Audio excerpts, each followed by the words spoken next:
of the road. Second. It has been moved and seconded that the calling of the road be dispensed with. There being no objection, the same is hereby approved. Before we start with our meeting, may we request Representative Baronda to lead the group in prayer.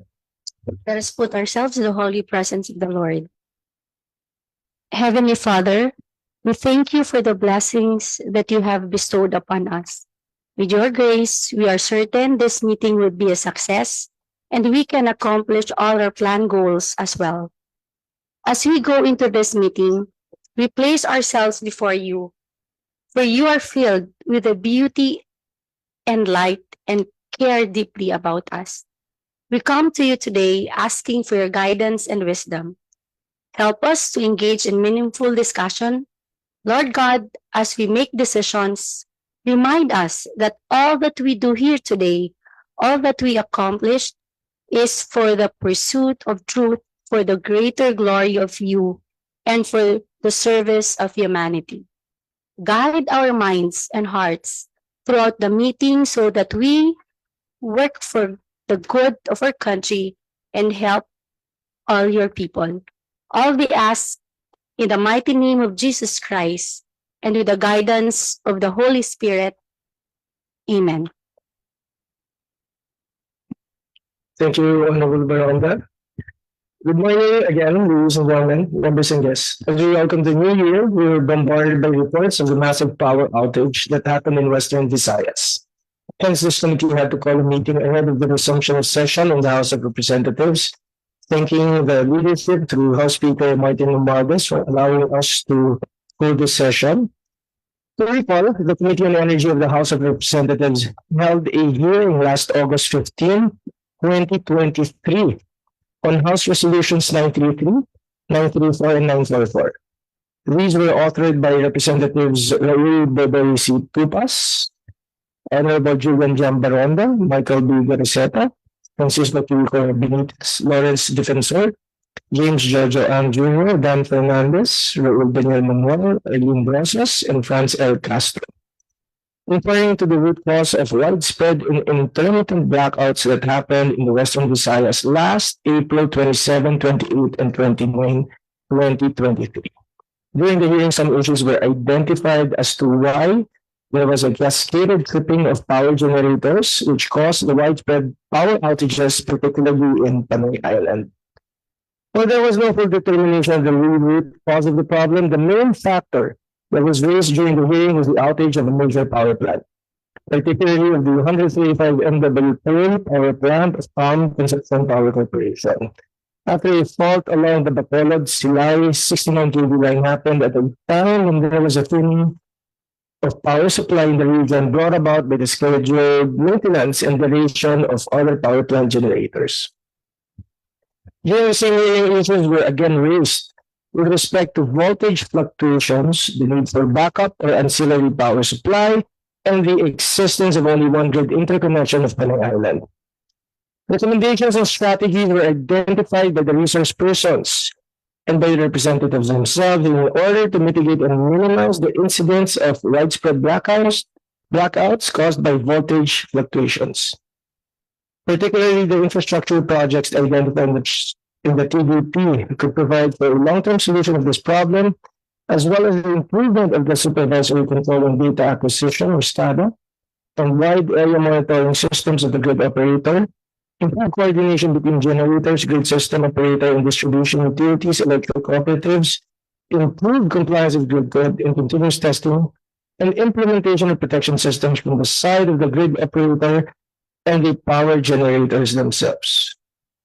Other regulatory concerns were also raised, such as the delays in the approval of ancillary contracts, delays in the approval of projects identified in the TDP. Policy concerns were also raised with regard to the planning of power plant locations, specifically the variable renewable energy plants, as the intermittency of VRE renders the grid vulnerable to voltage fluctuations, as well as the planning of scheduled maintenance of the power plants. Despite discussions on the way forward to improve the resilience of transmission with the voltage fluctuations and inadequacy of power supply, yet again, another power disturbance and interruption happened early this 2024. particularly on January 2, 3, and 4. The committee called this hearing to investigate this incident further. We would like to hear the stakeholders and concerned agencies' explanation why the massive power outage was not prevented or immediately resolved. It was necessary to discuss and study the root cause of the problem so that both short-term and long-term solutions will be crafted and implemented. Nakakalungkot lang isipin na nag-hearing na po tayo noong August at naulit na naman po ang pangyayari to the same place. Kala po natin na everyone would be put on guard already na hindi na mangyayari yung ganong klaseng pangyayari. Nakakaawa po ang ating mga LGUs, ang mga nakatira sa isla ng Panay. I fully well know how they feel kasi Marinduque before was always on blackout. So, the economic losses na nangyari, mga inconvenience na nangyari, nakakaawa talaga. Also, I'd like to make mention there are also 3 House resolutions that were filed to investigate the recent widespread disturbance. This was filed, although it's not referred yet to the committee, House Resolution number 1534 filed by Representative Ferdinand Alexander A. Marcos. Another House Resolution 1535 filed by Phil Reca, Honorable President Jesus, and UPEC Party List Honorable Sergio Lagoa, and House Resolution 1537, introduced by Honorable Julian Baranda, Honorable Michael Beraceta, Honorable Tupas, Honorable Defensor, Honorable Biron, Honorable Bilveros, Honorable Castro, Honorable Legarda, Honorable Haresco Jr., Honorable Marquez, Honorable Nava, Honorable Gasetawa, Honorable Valmayor, Honorable Marañon III, Honorable Francisco Benitez, Honorable Ferrer, Honorable Alvarez, Honorable Ang James, and Honorable Colada. So kitang-kita po natin talagang epekto na ginagawa nitong sabihin na po natin pahirap sa ating mga kababayan dyan po sa Panay Island. So with that, and before we proceed with the meeting, may I acknowledge first the presence of the members joining us in this morning's meeting. Kala ko po bakasyon pa ang Kongreso, pero ang dami po nating mga members na nag-attend, kaya pasalamat po sa inyong lahat. We have Honorable Lucille L. Nava, we have Honorable Franz Castro, we have Honorable Ray Reyes, we have Honorable Filimon Espares, we have Honorable Joey Salceda, we have Honorable Angela Garcia, we have Honorable D.S. Christine Singson Mihan, we have Honorable Jose Francisco Kiko Benitez, we have Honorable Presley C. De Jesus, we have Honorable Emmanuel Tawi Billones, we have Honorable Raul Daniel Emanuel, we have Honorable Michael B. Goriseta, we have Honorable Sergio C. Dagoog, we have Honorable Lawrence R. Defensor, we have Vice Chair Dan Fernandez, and we have Deputy Majority Leader Julian Jam Baronda. May I request the Committee Secretary to acknowledge the presence of the resource persons in today's meeting.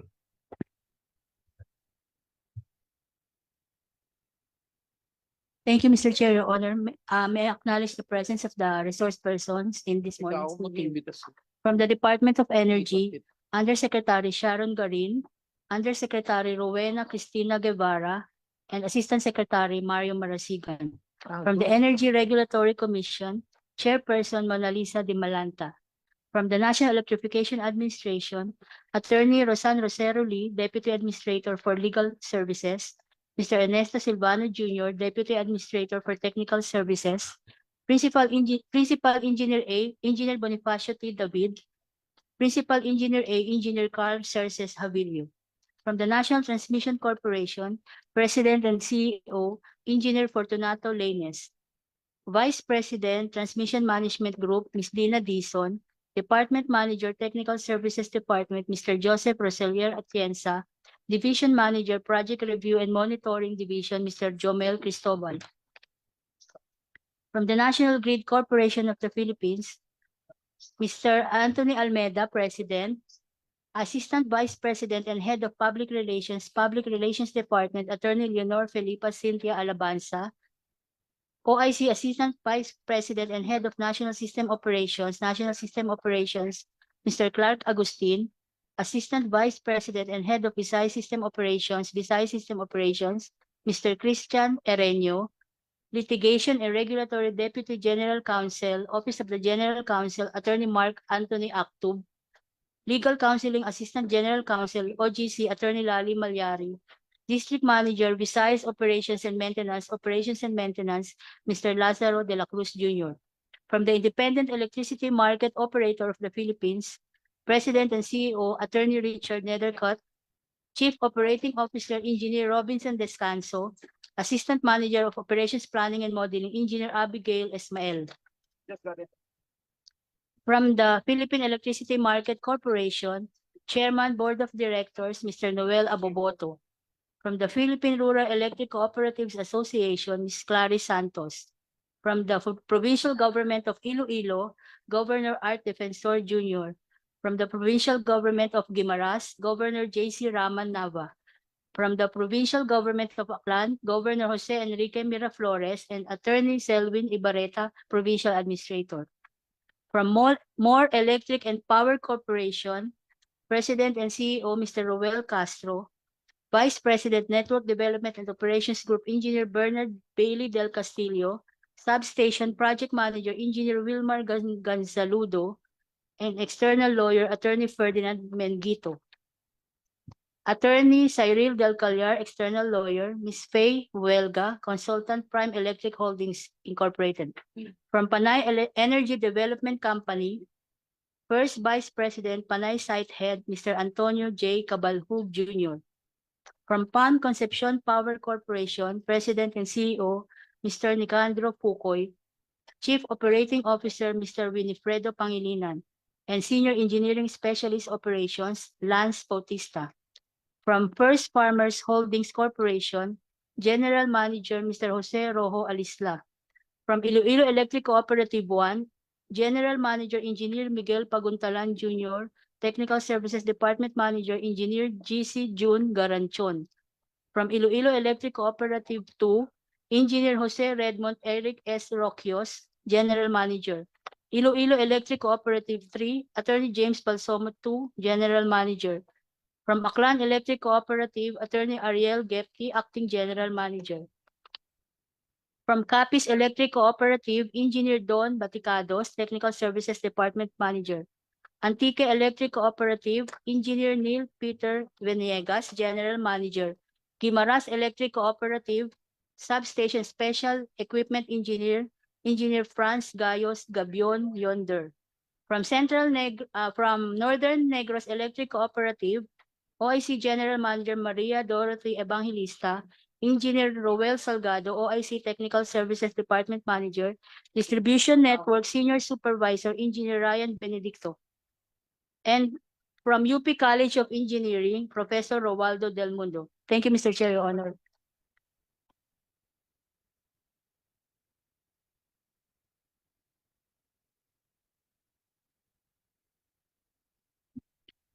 Thank you, Comsec. And now, proceeding to the hearing proper, we will now continue with our deliberation on the Panay Island power outage measures, as well as the inquiry and the recent blackout that occurred in the entire Panay Island. We'll give the concerned stakeholders an opportunity to make their presentations, reports on the Panay power outage. And may we request the resource persons to limit their presentations or reports to not more than 10 minutes to give the other resource persons the chance to manifest their presentations and reports. But before that, we'd like to give the authors the floor to make their brief statement on the matter.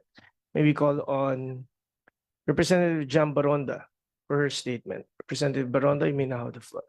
Thank you so much, Mr. Chair. Before anything else, I would like to acknowledge also the present of our resource person, especially the governors from Panay Island, Governor Toto Defensor, Governor Nava, Governor Miraflores, and mga kasamahan ko sa Kongreso.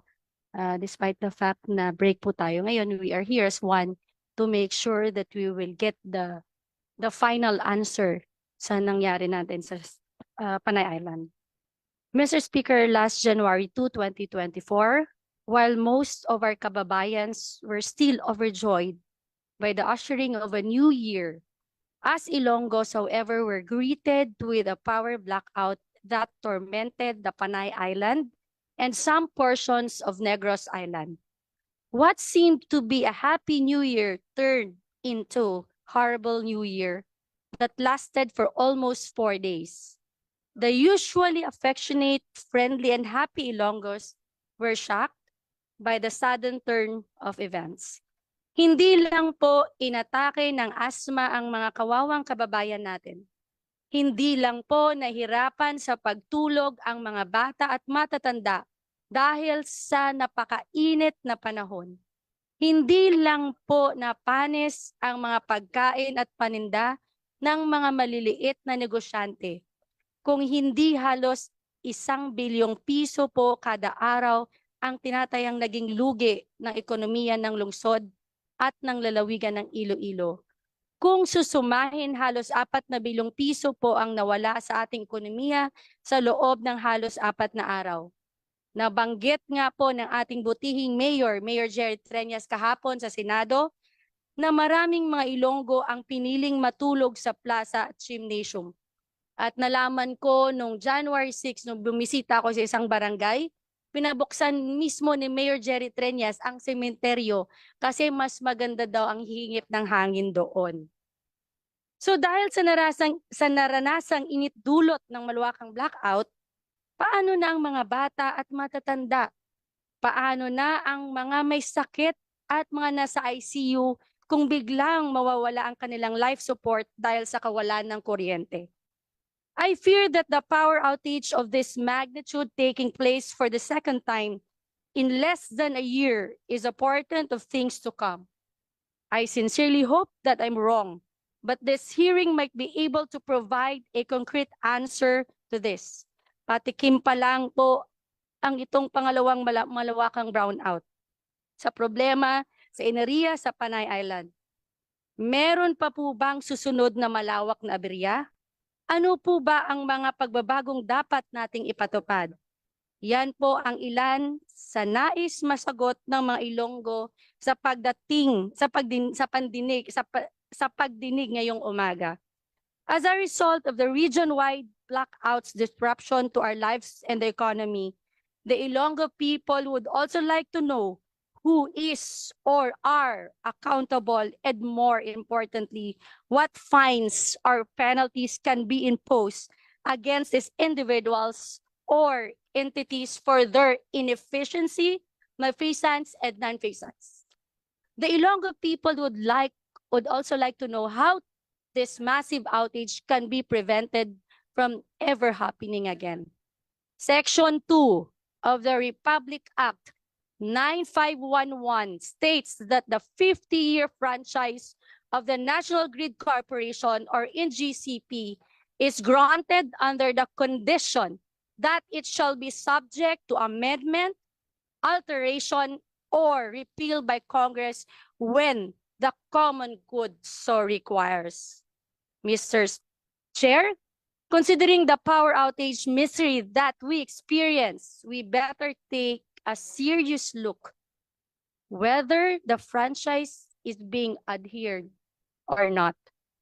Mr. Chair and dear colleagues, nagpapasalamat po tayo ang mga Ilonggo sa pagpapatawag ng hearing na ito. With your help, we hope and pray that the rest of the year will be a happy and not a horrible 2024. Papasalamat din ako kay Yusek Sharon Garin for providing us data, for helping us. And alam nyo kasi before na nangyari itong lockdown na ito, December 15, nag-usap kaming dalawa because we fear na mangyayari ulit yung nangyari last April 2023. Nung New Year, nag-usap kami, wala pa siyang tulog, ako din. Sabi natin, eto na. So now, she's there, not as only Yusek, but also as an Ilongga. So, Mr. Chair, salamat din kay Pangulong Marcos sa pagbigay ng atensyon sa bagay na ito at sa pag-utos na gawin ang lahat para hindi na po maulit ito. Again, madamo gini salamat kag maayong aga sa atong tanan. Thank you, Honorable Baronda. Next to make his brief statement is Representative Francisco Kiko Benitez. Thank you very much, Mr. Chair. I'll keep mine very brief, only to say that this is the third hearing from the April 2023 incident that affected both Negros and Panay. It is dismaying to have had a second incident so quickly after the previous one. It indicates that in many ways, the slow wheels of legislation seems to move faster than the actions of our energy stakeholders in response to a certain urgency, no, that has shown itself twice in the previous few months. Mag-iisang taon na ho na nangyari ang April 2023 brownouts at blackouts sa Negros at sa Panay. Nadinig naman ho natin sa statement ni Congresswoman Baronda na sana ang lahat tayo, ang adhikain natin ay hindi na ito mauulit pa. So ang tanong po ay, gaya ng sinabi niya, sino or ano ang nangyari? Who is culpable? Who is liable?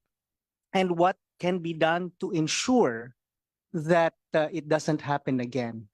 In all those questions, there's probably more than one answer.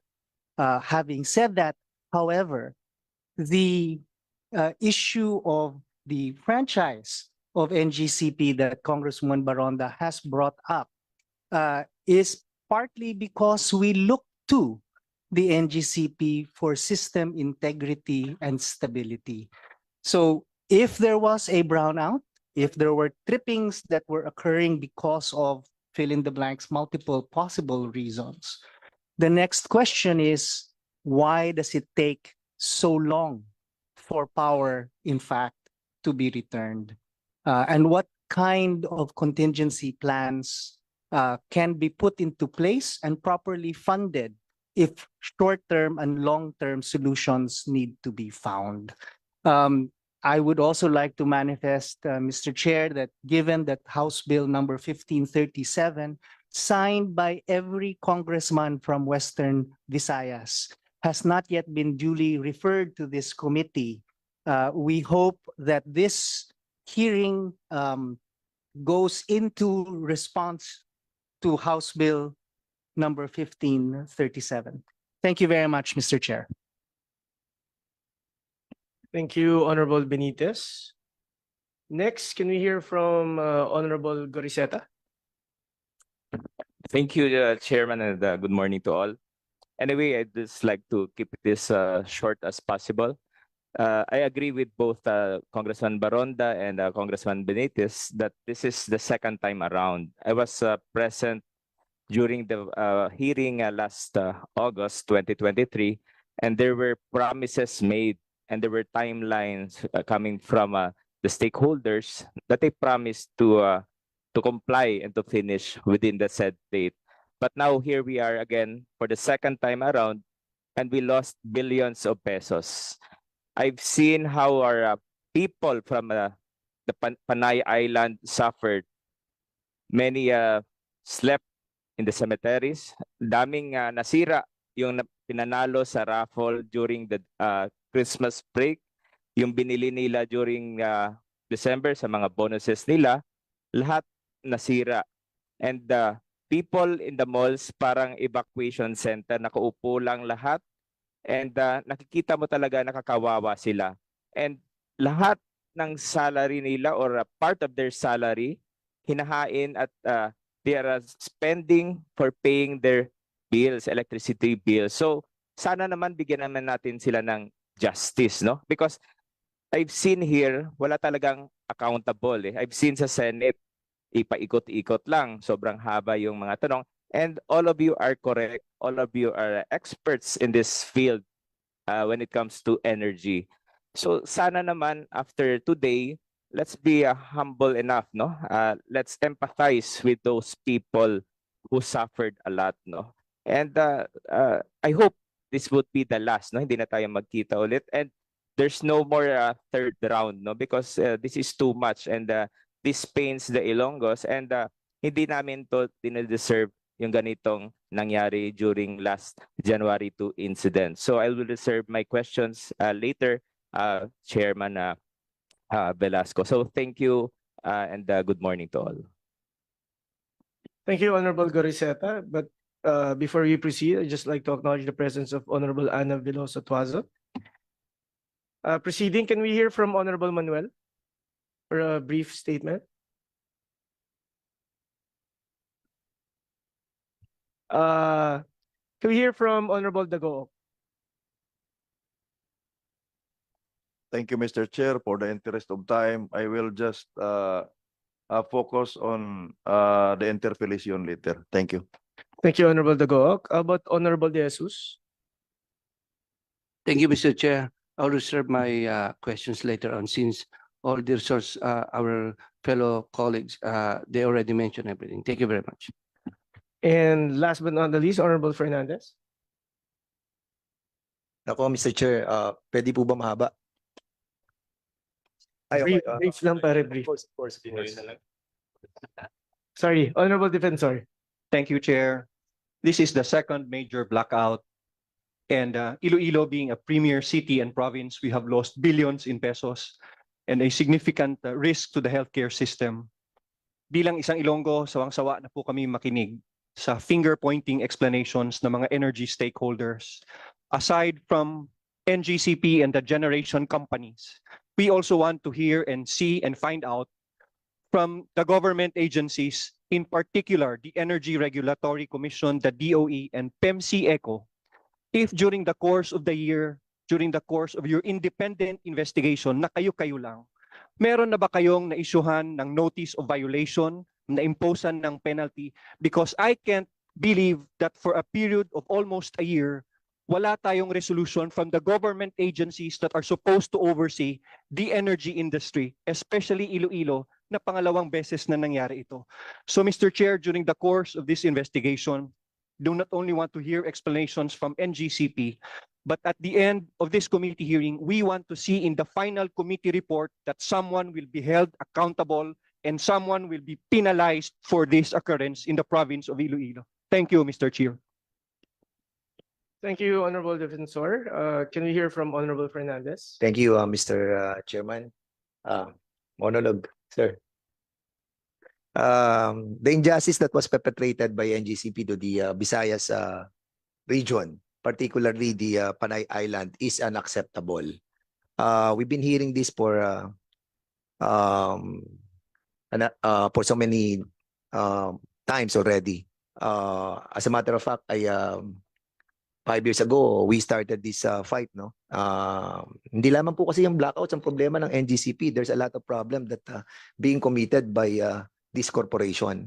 And you pull me once, shame on you. You pull me twice, shame on us. Luckily, we have a president that is doing his job. At nararamdaman niya yung nararamdaman ng ating mga kababayan. And even the Department of Energy, headed by Secretary Lotilla, ay naramdaman din ang problema.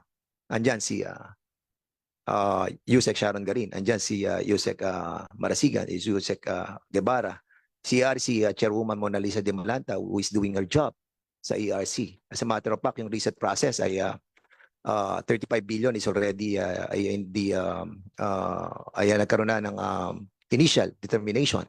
And 200 billion na disallowed by ERC doon sa hinihingi ng NGCP na 383 billion was disallowed by ERC. We are moving forward. Merong nangyayari. Andito ang Transco, andito ang ICYMI. Everybody in the government is doing their job. Parang iisa na lamang ang hindi gumagawa ng kanyang tungkulin. Aside from the reset, meron tayong delayed projects. Meron din tayong tinatawag unfair tax due to the government. As a matter of fact, even the son of the president, Sandro Marcos, nag-filed na rin po siya. Dahil unfair yung ginagawa po ng NGCP. And the most important thing is the security of this nation. Imagine, unknown people, unelected people manning the control center. Yung control center being run by them. Hindi nating alam. Bilyon na nawala sa Iloilo because of those people na hindi natin kilala. And that's the reason why we are here para makilala at makita at mahubaran po natin sila. Mr. Chairman, I hope that we will do our share.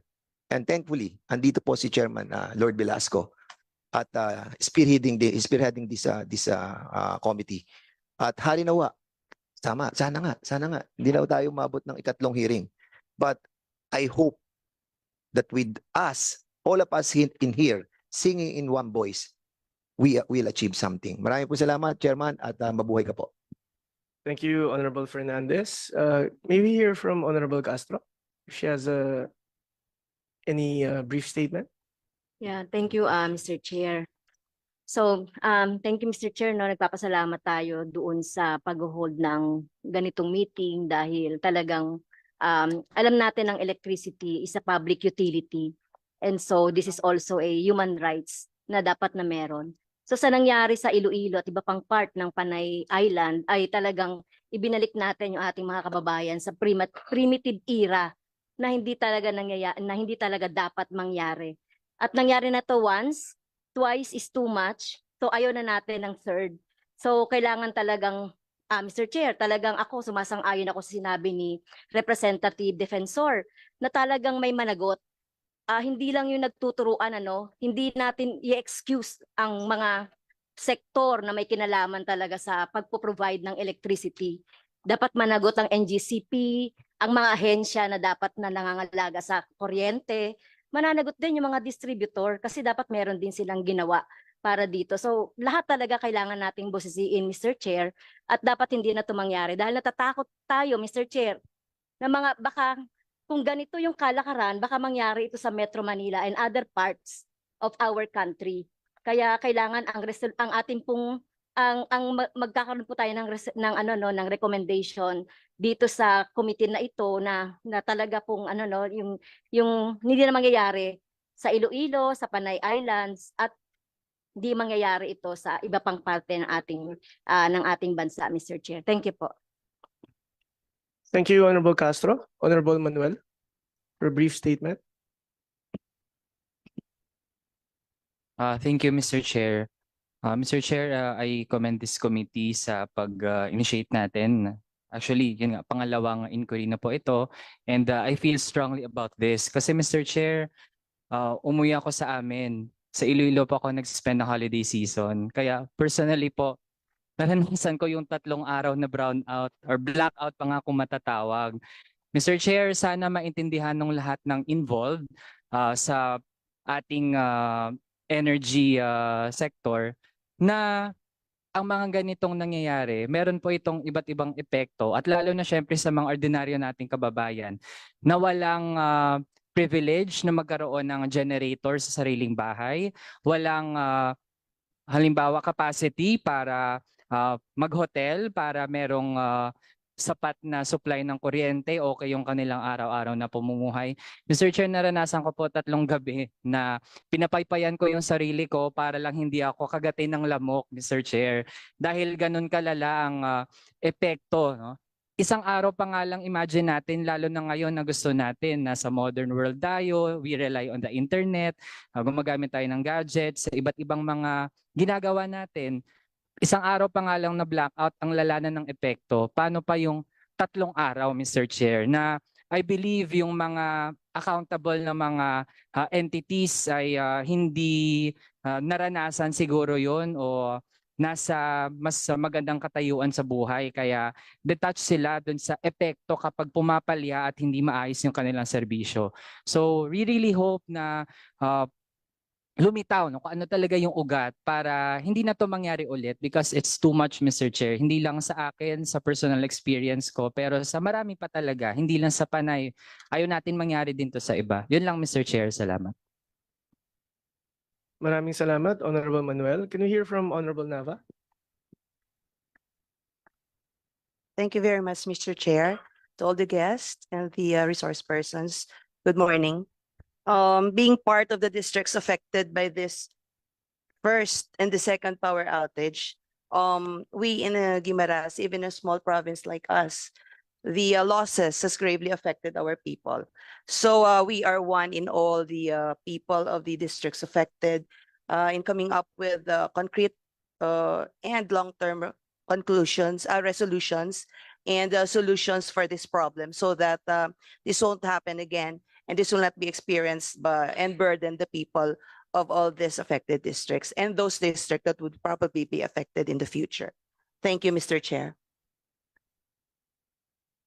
Thank you, Honorable Nava. If there's no more brief opening statements from our members, thank you. I'd like to acknowledge the presence of Honorable Stella Kimbo.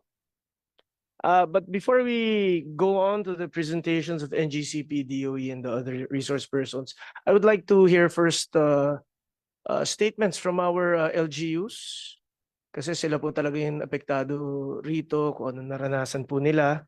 At kitang-kita po natin yung disappointment talaga po ng ating mga kasamahan sa isla ng Panay sa pagkawalan nila ng kuryente for a city and province also like Iloilo na sobrang developed na.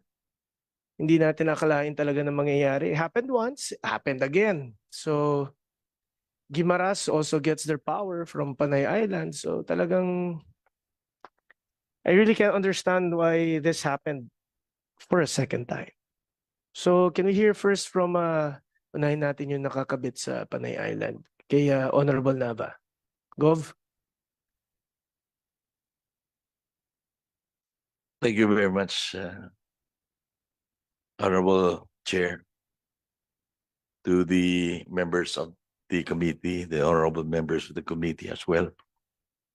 We and the members of the House present, we would like to first express our appreciation for the invitation, as well as to manifest our support for this initiative.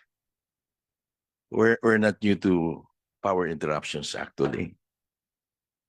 For the past year, we experienced not less than 60 hours of power interruptions, transmission base, whether it's scheduled or unscheduled. But to have blackout or power outages that had lingered for days, especially that it happened twice in 9 months, is definitely unprecedented, Mr. Chair. Certainly, all the sectors are affected, be it economic, health. But to put it simply, it really affected significantly the general well-being of our constituency. I believe the government had put necessary safety nets or measures that could have prevented these incidents, be it infrastructure or policy. But I would like to put emphasis on the so-called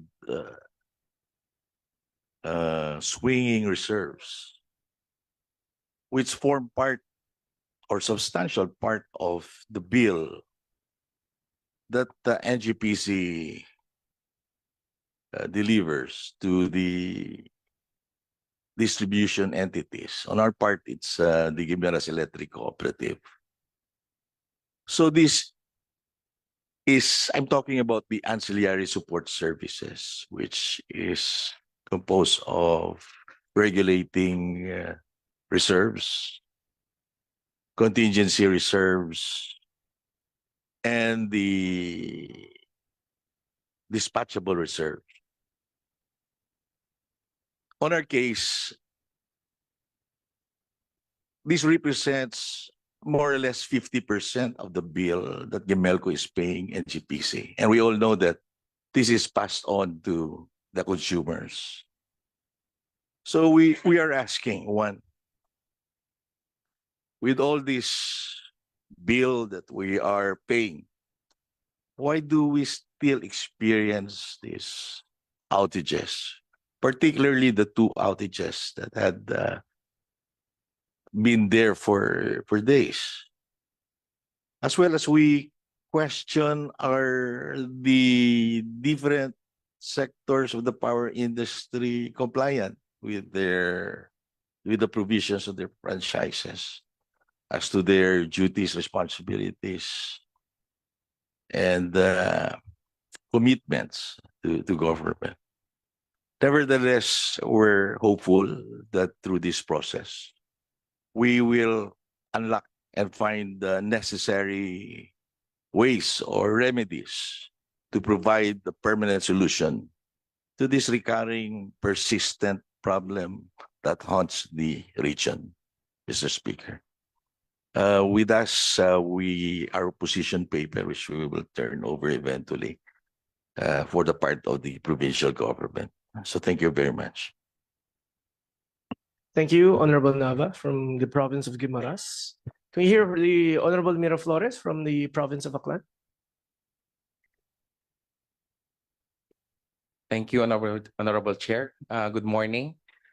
First, on behalf of our province and of our people, thank you po sa Committee on Energy dito po sa House of Representatives for the prompt action of para ma-solve yung problema po namin sa Panay Island. To the honorable members, maraming salamat po. Our experience po medyo same, no? Sa lahat ng probinsya sa Region 6, especially sa Panay Island. But I would like to stress po na medyo kami sa Aklan dahil siguro kami yung nasa dulo ng Panay Island. Medyo hindi kami priority, especially sa pagbigay no, ng power supply, especially in these times of crisis na kailangan din namin no, sa probinsya. Especially we have the island of Boracay na malaki yung economic activity and yung binibigay din no, na binabalik sa national government natin. So January 3 pa kami no na nung nangyari ito ng January 2, January 3, tumatawag na sa amin yung mga stakeholders in Boracay na hindi na nila kaya yung mga generators nila. Hindi na kaya na ma-supply no, yung mga sarili nilang mga establishments. So we have to ask no, our local cooperative, that is the Aklan Electric Cooperative. And nagsulat kami to NGCP na mabigyan sana kami no, ng kahit konting supply lang para at least no, mabigyan ng power no, yung Boracay.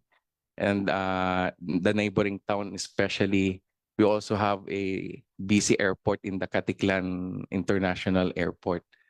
So January 4 pa po no, na fully restore yung power sa Boracay pa lang yon. And yung isa po naming na-experience, especially sa NGCP, is wala po silang proper coordination po, especially to the local government. There's no communication po sa amin na na-establish on how, why, and when, no? Yung mga nangyari po sa blackout. So, especially for me, no, as the governor, maraming nagtatanong, maraming nagrereklamo. So, we cannot properly address those issues, problems dahil yung tanggapan po ng NGCP ay hindi po nagko-coordinate properly sa amin. So first no, yun po yung isa po na pwedeng magawa po ng NGCP, especially with our local government, na sana, and I hope no na hindi na po mangyari. But in terms of emergency power crisis, I hope na makabigay po sila sa amin ng updates, no? Para at least alam namin yung gagawin, yung together with our local electric cooperative, kasi kami po, at least po napaprioritize po namin yung supply kung saan pupunta sa hospitals namin sa Boracay. So yun po yung may importante talaga na na-supplyan namin during the crisis. So I hope no na these issues will hindi na po mangyayari ulit, kasi same sa problems po namin no, sa mga kababayan namin. They suffered enough with these blackouts, and kawawa po yung especially yung marginalized sector po namin na talagang sa electricity po nag-gain po ng mga activities po namin and industry. So again, thank you po and good morning. Thank you, Honorable Mira Flores from the province of Aklan. And last but not the least, can we hear from Honorable Art Defensor, province of Iloilo? Morning, Mr. Chairman, and to the honorable members of the committee, as well as the power sector. Thank you very much for this immediate hearing. Iloilo, together with Region 6, we are here to plead for an immediate solution to the problem. It has happened before, last April of 2023. It happened last week, and it will happen again. For Iloilo and the rest of Region 6, two things. We are here to plead for the perfection of the management of the national grid, its protocols, and their execution. The completion of vital infrastructure like Phase 3 of the Cebu-Negros Panay backbone, together with the substations and other facilities. Kung hindi po ito magagawa, agad-agad, mauulit yung blackout. Because Mr. Chairman, we all know that machines really fail. Machines really need maintenance and rest. Whether it is a microwave oven or a nuclear power plant. What is important is that the grid should be able to withstand the trips, the anomalies, and the disturbances, and will continue functioning physically and management-wise. Importante sa amin na may mananagot. Pero mas importante sa amin yung agad-agarang solusyon. Time is of the essence. If the grid continues to be weak and vulnerable, the blackout will happen as a matter of natural course. A national grid without a backbone is not a national grid. We have to give it another name. A national grid with an unfinished backbone is a very weak national grid. So again, Mr. Chairman, for Iloilo and the rest of Region 6, two things: the perfection of the management of the national grid and the completion of vital infrastructures like Phase 3 of the Cebu-Negros Panay backbone, together with other facilities and substations. Thank you very much, Mr. Chairman, and good morning. Thank you, Honorable Defensor. Kakalungkot talaga. But definitely, this committee hearing, hanapin na po natin yung solution. There were recommendations made.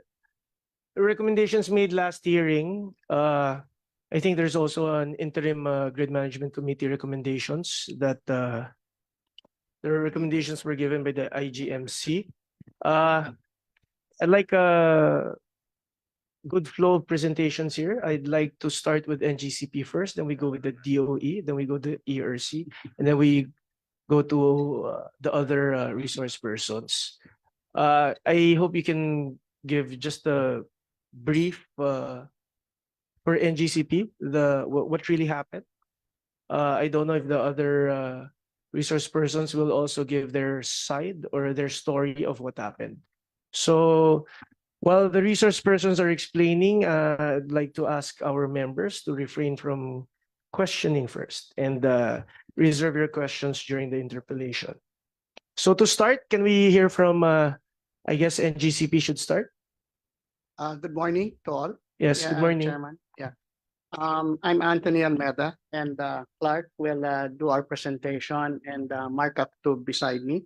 I'd like to request, Mr. Chairman, if I can make a 1 minute statement. Yes, please proceed. Yeah, thank you very much.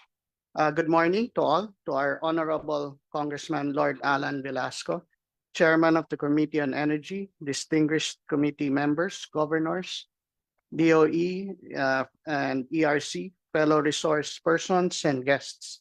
We are grateful for this opportunity to present the facts called from our system records regarding the widespread power interruptions in Panay Island on January 2, 2024. We will also take the opportunity to explain the intervention we undertook during this period. We adhere to the data and protocols explicitly outlined in our Philippine Grid Code. It is important to emphasize that we handled the system in compliance with the rules and using resources at our disposal during that period.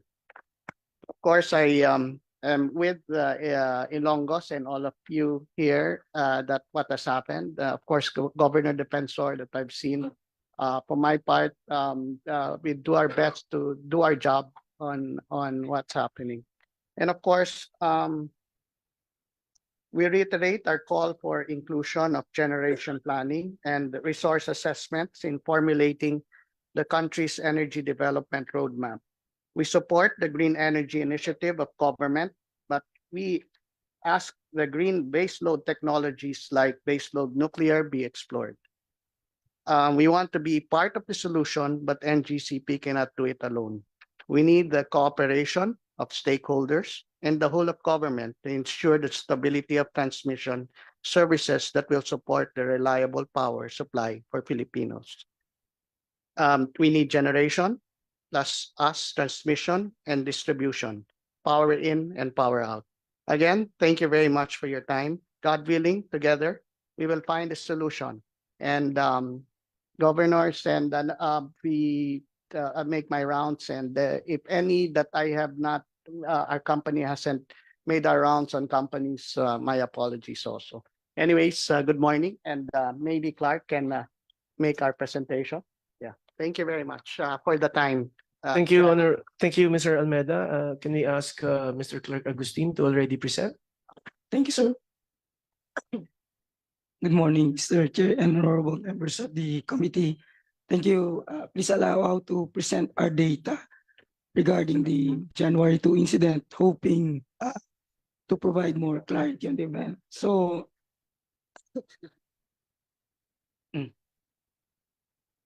sa background po, for Panay Grid has a unique configuration. So it is connected to the rest of the Visayas grid through Negros. We have a Panay Negros link. Presentation, please. The second slide. Yes. Can we play the slides, please? Mr. Chairman, if I may, can we adjust the sound effect? Baka po kasi kawawa naman po yung nagpe-present. Baka there are the people who can present. Are you sick? Do you have problem with your Lapit mo na lang bunga namin. or Okay po. may problema ka sa sa Ngayon lang po, pero okay naman po. kasi Okay to present, sir. no, I mean with all due respect with him, Mr. Chairman, baka naman he's trying his best to explain, but you're having a hard time. We can allow siguro other people to explain it rightly. Baka kasi hindi mo kaya, and we are having a hard time also to understand what you are trying to deliver. But it is in the prerogative ni Chairman. Pero kung kaya mo, sige, go ahead. Yes, sir. Ayan. No, if let's ask Mr. Clark to present. If the members couldn't understand what he's presenting, if we can ask NGCP to ask someone else to present. Mukhang na-strain na yata ng todong boses ni Mr. Clark kahapon sa Senate. Pabigyan lang ng hot water para baka maayos-ayos ang voice niya. But that I guess he's the person presenting because siya yung talaga nakakaalam eh. So that's why let's see na lang if he can understand it, then we ask NGCP to ask someone to If present. I may, Mr. Chairman, is he the guy coming from the Visayas system operator? Ikaw ba yun sa SO sa Visayas? No, I'm from the National Systems Operations. So, Is he around yung BSO ninyo? Is he around? BSO. Yes, yes po. O, baka he Hindi, can handle ganito it na right. lang, ganito na Honorable Fernandez. I'll try to check lang later if any of you tells me that you can't understand what he's saying, then we'll ask someone else to present. Okay? Yeah, no problem, Mr. Okay. Chairman. Thank you. Please proceed. Sir, moving on. So, yun nga po, Panay has a unique configuration. It is connected to the rest of the Visayas grid through the Negros Panay link. In terms of generation, installed capacity is around 670 megawatts, most of which come from the 4 big plants, the coal plants, PEDC 1, 2, and 3, with a capacity of 83 megawatts and 150, and PCPC at 135 megawatts. Around 70% come from the big plants. And the demand for Panay peaks with a range of 400 to 460 megawatts. So prior to the incident, the grid was in normal condition. Panay PEDC Unit 3, the 150 megawatts, is on maintenance outage. So our demand during that time at around 12 noon prior to the incident is around 403 megawatts. The generation is 361 megawatts only. So meaning the difference is being supplied by our Negros Panay link. So 1206 PEDC Unit 1 capacity is 83 megawatts, but during that time, it is loaded at 63 megawatts trip. Upon tripping, syempre, we will have some temporary excursions in system parameters, but eventually recovered almost instantaneously. So what happens, yung generation supply natin from 361, nabawasan almost 300 na lang. The difference will be coming from the increased flow for our Negros Panay link.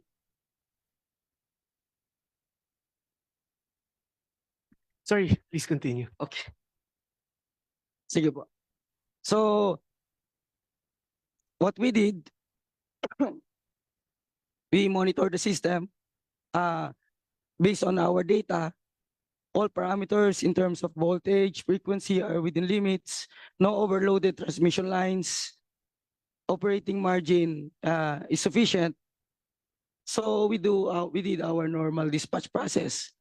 And then our coordination with PEDC Unit 1, they told us they will be coming back online within 2 to 3 hours.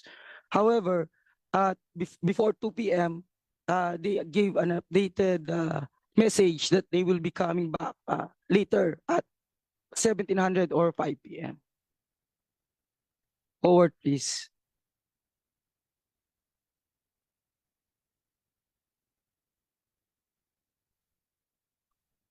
So this is the actual voltage profile at Panay from 12 noon to 14:19. So as we can see, the dashed lines and the upper and lower are the upper and lower bounds for normal voltage. So the data shows that the voltage was within the limits. Not only the voltage, we have data on frequency, and we have calculation of the operating margin during that time to show that the system was normal. However, at 14:19, forward please.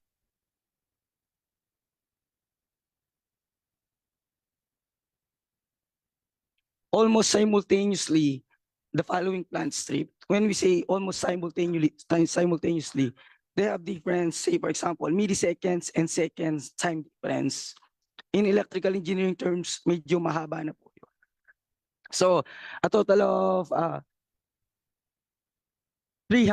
almost 300 megawatts of the plant trip together with the reaction of the load, demand also tripped.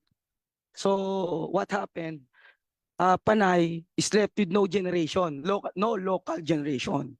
So we are left with around 119 megawatts of demand load, which is supplied by our Negros Panay link. So what we did, since nagkulang na po, at this point, emergency na po sa Panay. So what we did, yung flow po ng Luzon Visayas link, which is prior to this, nagsusupply si Visayas to Luzon, ni-reverse po natin yung flow para si Luzon naman ang magbigay kay Visayas to augment the loss of the supply. And then we declared yellow alert kasi nga po insufficient na po yung reserve. And then we advise the plants that trip to check their status, and if they're okay, go back online immediately so they can provide voltage support. So sa system po kasi pag mababa ang load, ang tendency tumaas ang voltahe. Wala po kasi mag-absorb ng tinatawag nating reactive power or magpo-provide ng reactive power support. For this case, zero generation po tayo. So tumaas ang voltahe, ang tendency po kasi meron tayong protection sa overvoltage para iprotektahan po yung linya natin. Kasi pag yan na damage, medyo mas matatagalan po.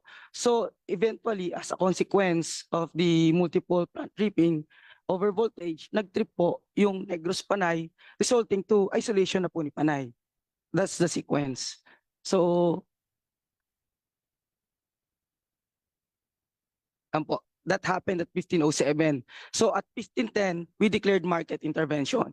Kasi during normal condition, all the plant schedules are coming from the market operator, from IMAP. Kaya nga po, as a proof pa pala, kaya normal tayo nung 12:06, nag-adjust yung schedule na pinapadala ni market para i-accommodate yung mga changes ng mga plant loadings. So ito po yung summary ng timeline for better appreciation. 12:06 to 14:19, yan po yung duration na CPED's unit 1 lang ang wala. So we maintain the system parameters within limits by doing those actions. Yung nga po, we manage the load generation balance as mandated by naman ni PGC. We adjusted MBAR from the different power plants. However, at 14:19, dun sa pula, nagka-emergency state na po tayo after multiple trippings ng mga power plant. So yan po, naka-detail dyan yung mga planta na tinawagan natin, PB101, PDPP, PCPC. At 14:37, we allowed them to get their feedback power. Yung mga planta po na yung details na dyan. So at after 15:07, nung isolation ni Panay, we immediately implemented our restoration process. So at 15:24, 17 minutes after nung isolation ni Panay, energized na po uli yung Negros Panay link natin. So papagapangin na po natin yung power. Load na po tayo gradually, and our main objective now is to provide feedback power to the power plants that were on planned outages so they can start their units. So for the next slide po, forward. Yan. So 15:07, immediately after the isolation, we started the restoration process. So at 17 minutes after, we were able to energize the link. The Bacolod Barotac Viejo is the Panay Negros link. We provided feedback power to PCPC at 15:47 and PEDC at 16:52. Here are the timeline for the synchronization of the plants. So at 16:47, PDPP3 was already synchronized, followed by PB101. So unti-unti po pumapasok yung mga planta, unti-unti nagre-restore tayo ng demand. Kailangan po binabalansin natin eh. Pero ang malaking player po kasi dito, yung mga malalaking planta, which is dalawa na lang ang remaining natin. Si PEDC, ay tatlo pala, sorry, ang iniintay natin, PEDC 2, 1 and 2, and PCPC. Si PEDC2 was able to get online the same day at 11:45 p.m. And then si PEDC, almost mga 9 hours, si PEDC1, January 3, the day after at 7:45 a.m. And then si PCPC on January 5, to almost 2.5 days, naka-online po siya at 1:33. And then nung nag-clear po siya ng normal loading, stable loading at 12:25, we were able to serve all the remaining loads at Panay. That's why at 12:34, we lifted the market intervention. So our schedules for the dispatch will be again coming from the market. Next po. So this slide just show the timeline. Yung bar graph po, yung po yung duration ng restoration nila. So we can see nauna po si PDPP3, si PBB 101. Habang umahaba po yung bar, mahaba yung time for the restoration. And then ito naman pong graph sa baba. Yan po yung restoration ng load. It reflects the demand na nare-restore sa Panay. So gradually po, pag pumapasok yung generator, nakakapag-serve po tayo ng demand. So nung maibalik na po sila lahat, all loads at Panay were being served. That's it po. Thank you. Thank you, Mr. Clark and GCP. Thank you for the presentation. Can we hear from Department of Energy, Yusek Sharon? Good morning, Chair, and good morning to all the honorable members of this committee. Thank you for the opportunity. Mr. Chair, we would like to start with the presentation on our side on the sequence of events, followed by the assessment of IMAP on what their observation was, and Transco being the transmission corporation of the government, sir. We're trying to present this as objectively as we can so that the members can assess properly and constructively. Mr. Chair, first to present, Mr. Chair, is ASEC Mario. Yes, ASEC Mario, please proceed. Thank you very much, Mr. Chair, and good morning to all honorable congressmen present, as well as our honorable officials of the local government unit and all the attendees. I would like to present the collection of the Department of Energy on the different timelines and sequence of events that has happened in Panay Island from January 2 to January 5. So as you can see here, before 12 noon of January 2, the electricity services in Panay and Negros are okay, no problem. As far as the incident that has happened by 12:06, wherein PEDC coal-fired power plant unit 1-3, this was reported to us that this is due to boiler feed pump issue. So this is an internal concern of the power plant. It took us 2 hours to realize that there are additional happenings in the event in Panay and Negros. While we try to gather much of the information, kulang po kami sa information. We need to really revert to the concerned entities. Primarily because, after the Panay incident in April, under the guidance po ni Yusek Sharon, nag-create kami ng Viber group so that we can monitor what is happening in Panay Island every 30 minutes. Unfortunately po, during this day, we received the report as of 10 o'clock in the morning. But after 10 o'clock, there was no report. Sorry, ASEC Marasigan. You received the report at 10 o'clock in the morning. We received a report. No. 10 o'clock on that January to 10 o'clock, we still have the report. Okay. Everything is stable. However, the next report that we received was already at past 3:30 on the same day, wherein the multiple tripping has already happened. But before that, daily you get reports? Yes, sir. Every 30 minutes. Every 30 minutes? Yes. Okay. So even yung wee hours in the morning we receive. So we have to request NGCP to repost or make the posting of what has happened from 10:30 to 3 o'clock in the afternoon. So wala pa po kaming information. Based also on our coordination with the electric cooperatives, wala din po silang information. Until po nangyari yung 2:19 p.m. event na nagkaroon na ng almost simultaneous tripping of the power plants. Next slide, please.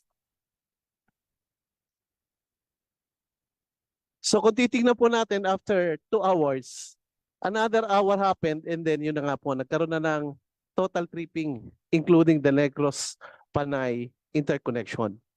Totally po na-isolate na ang Panay Island. And past 3 minutes pa po, saka po nag-declare ng ang system operator natin ng market intervention for Visayas. That is at 3:10 p.m. Then, of course, inaasahan naman po natin and after another 14 minutes, na i-restore na po yung operation ng ating Negros Panay interconnection. Of course, kasunod na po niyan yung mga event like yung yellow alert po na declaration later that night, na-declare na po. And then, since restoration naman immediately follow, so by 11:45 po on the same day, nakapasok na po or na-energize na yung PEDC Unit 2.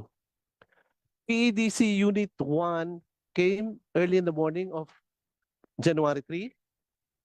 And we continuously coordinate with other generating facilities. And feedback from PCPC, sabi po, nagto-troubleshoot pa sila ng kanilang auxiliary units.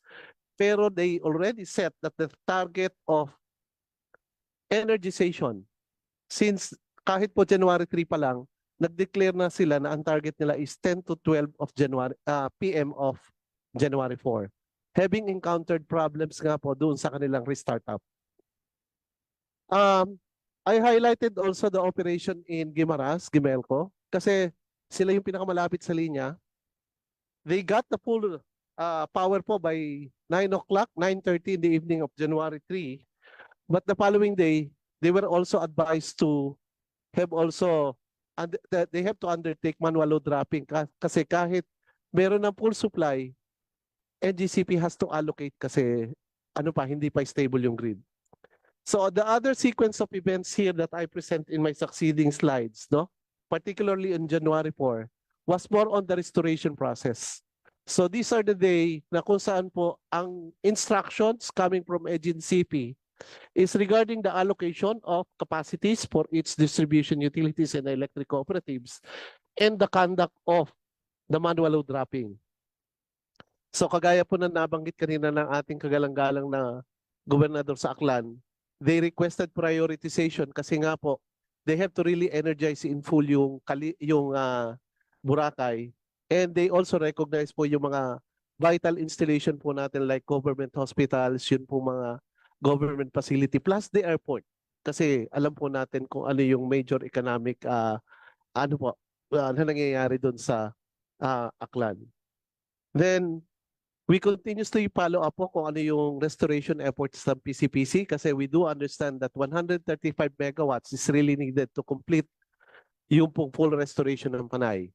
And report naman po ng PCPC, well, hindi nila binabago yung target nila, 10 to midnight of January 4. Next slide, please. So ito lang po ang nag-highlight on January 5 na yung lahat nating mga electric cooperatives were advised to fully energize their system between 11:27 and 12:35 in the afternoon. We have also received communication from NGCP that at 11:33 they got the words from PCPC that it is already operating at a stable condition. So nalift na po yung system of yun ang system operator natin yung market intervention, and na-reach po naman ng PCPC yung kanilang 135 megawatts full load at 12:49 in the afternoon of January 5. So yun po yung sequence of events na kinolate namin. We tried to get as much as information as we can, but yung pong mga mas detalye na rest na po doon sa ating mga concerned entities. Maraming salamat po at magandang umaga ulit. Thank you, Asik Marisigan. Yes, Yusik Sharon. Can we hear from Attorney Nethercott from IMAP? Thank you, Mr. Chairman. Thank you to the members of the committee. May I request, Mr. Chairman, that our CEO be recognized to make the technical presentation on our behalf, Mr. Chairman. Thank you. Yes, but before that, may I acknowledge the presence of Honorable Matibag. Can you please introduce yourself and start with the presentation? Yes, Your Honors. I'm Robin Descanso, the Chief Operating Officer of the IMOP. Please proceed. Yes, can we show the presentation, please? Presentation, please. Yes, ma'am. Next slide po. Go straight to that. Okay, shown in the monitor, sir, is the map of Visayas, particularly showing the interconnection. So as you can see on the left side, nasa dulo po si Panay sa interconnection. So in terms of kung meron mga available surplus system, nasa dulo si Panay. So kakainin po ng ibang grid islands ang surplus bago makarating kay Panay. So pangalawa po is kailangan malakas yung interconnection, no? Na interconnecting Panay from the rest of Visayas. So it's also very important to note na with that condition po, kailangan may enough local generation from Panay to support yung requirement ng Panay. Next slide, please. Next slide, please.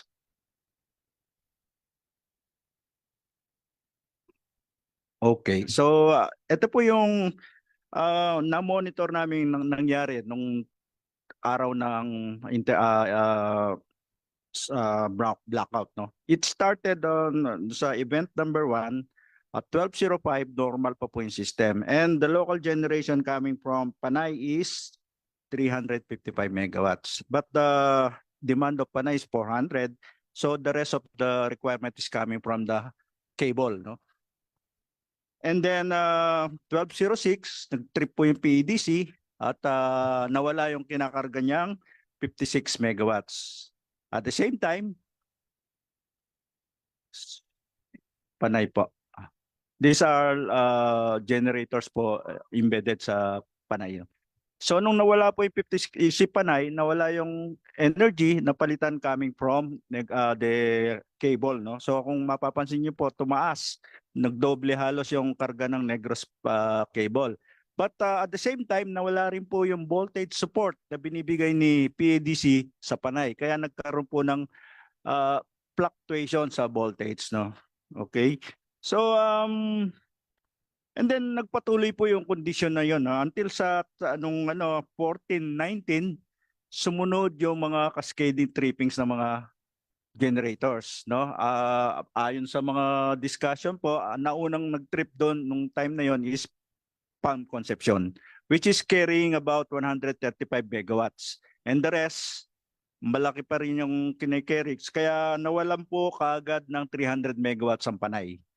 Nagsunuran pong bumagsak ng mga feeders ng mga distribution utilities, and yun po yung nag-cause ng partial blackout. And then approximately about 30 minutes, no, nawala na po tuluyan yung kable. So na-isolate na si Panay at yun na po yung blackout. Okay? So going back po do sa event number 4 before the tripping ng mga sunod-sunod na planta, no. So it appears na may problema po yung system, no? And that 2-hour window from the first tripping ni PDC hanggang sa successive tripping ng mga several plants, meron po tayong 2-hour window na very crucial ang decision ni SO to ensure that the system would maintain stability and withstand the following contingency event, including loss of one generator. So dapat po yun yung palaging ginugwardya ng system operator. At of course, mga posibleng nag-triggers po nung successive tripping yun is frequency issue, voltage issue, and loss of replacement power po. Yun lang po yung presentation namin. Maraming salamat po. Thank you, Engineer Descanso. Mr. Chair. Wait, Yusek Sharon. No one's disputing naman na sequencing, yung mga timelines natin ng events. Everyone's, all the same, no? DOE, Memorize IMAP, na namin NGCP, pare-parehas lang naman, no? Okay. Yes, Yusek Sharon. Next to present would be Transco, because IMAP was explaining about what should be have a system operator done. And Transco used to be our system operator, now it's been given to NGCP. So Transco, please. Yes, Engineer Lainez, please. Thank you, Yusek Sharon. Mr. Chair, good morning, and to the rest of the members of the Congress present here and other resource persons. So in the interest of time, I will not go through my presentation anymore, but deal with the critical responsibilities of the NGCP as the system operator and the transmission network provider. And related to the incident, the major responsibilities as system operator would be one, to ensure that load generation balance is maintained at all times. Second, as mentioned earlier, ensure that grid voltage is maintained within normal limits. Then we have also this requirement from the grid code that the system operator should implement necessary actions during emergency conditions to maintain the integrity of the system and prevent system collapse. And in alert and emergency states, MLD can be allowed to avoid imminent voltage collapse leading to a system blackout. Also, we'd like to add that on the first tripping incident, likewise provided in the grid code, the system operator was not able to provide a significant incident report. Moreover, the NGCP as a transmission network provider as defined in the Philippine Grid Code shall execute instructions of the system operator to ensure power quality in the grid. Likewise, they should provide all grid equipment and facilities. And as such, we have identified several transmission projects that should have been completed and implemented. The Panay blackouts could have been avoided. I would like to add further, Mr. Chair, that although this is just an observation and not in the grid code, that according to the system blackout simulation drill, black start restoration drill last March 23. In the table exercise, the system operator could restore power within 2 hours and 3 minutes. However, this did not happen during this said incident. I will be more than willing to discuss other details as provided in the Philippine Grid Code should the members of the Congress ask. Thank you. Thank you, Engineer Lainez. So, no other presenters from Department of Energy? ERC? Yes. Can we hear from ERC? Chairperson Di Malanta? Yes. Yes, Your Honor. Good morning to all the members of the committee, and thank you again for this opportunity to share our updates from the Energy Regulatory Commission. If you can share the slides, please. So as you all know, we are conducting an investigation on this incident, similar to the exercise that we did after the April incident. Your Honor, we constituted the Interim Grid Management Committee so that there'll be a technical team. So this is not a group of people that you can contest their technical capability. So they were the ones who studied the April incident. They're continuing their service to us with studying this incident. So what I will share with you, next slide, please. Please go to slide 3. As we all know, the sequence of events is no longer, I think it's no longer disputed. But what we add here maybe are the reasons for the outages as reported to us, first by the GENCOs, because they are required under the ERC rules to report within certain time frame. First by SMS within 3 hours, and then within 48 hours by email or written communication.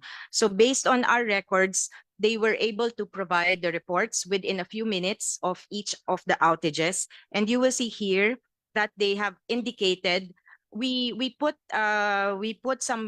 value to these reports because these are almost instantaneous reports. These are fresh, not clouded yet by any defensive moves or similar action, so to speak. But we put premium to that. So if we skip to slide 6, There are also reports that we get from NGCP, which are called the confidential daily operating reports or outage reports. There's a significant incident report that we also get. Then based on NGCP's version, these are the timestamps of the reports that we got from NGCP. In the next slide, you will see the reporting.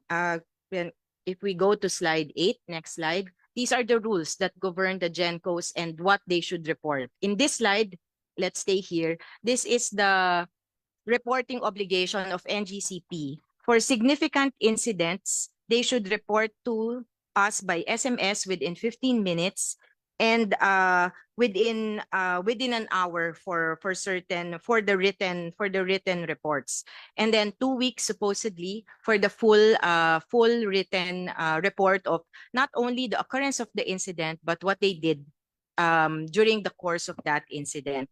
Sorry, ma'am, what is significant? Significant incident is defined. How do you classify? It's a specific term as defined in the grid code, Yeah. including the loss of a large generating unit is considered a significant incident. How do you determine if the unit's a large generating unit? Defined din po under the grid code. Which is how many percent? In Visayas, it's not percentage, sir. It's based on it's a capacity. So in Visayas, anything above 5 megawatts is already considered a large generator. And that's goes within significant. Okay. Tama po. Please continue. So if you note for the outage of the PEDC unit, the first PEDC unit that went out at 12 noon, we did not receive a significant incident report. The first report that we got was already following the cascading at 2 p.m. Okay, so next slide.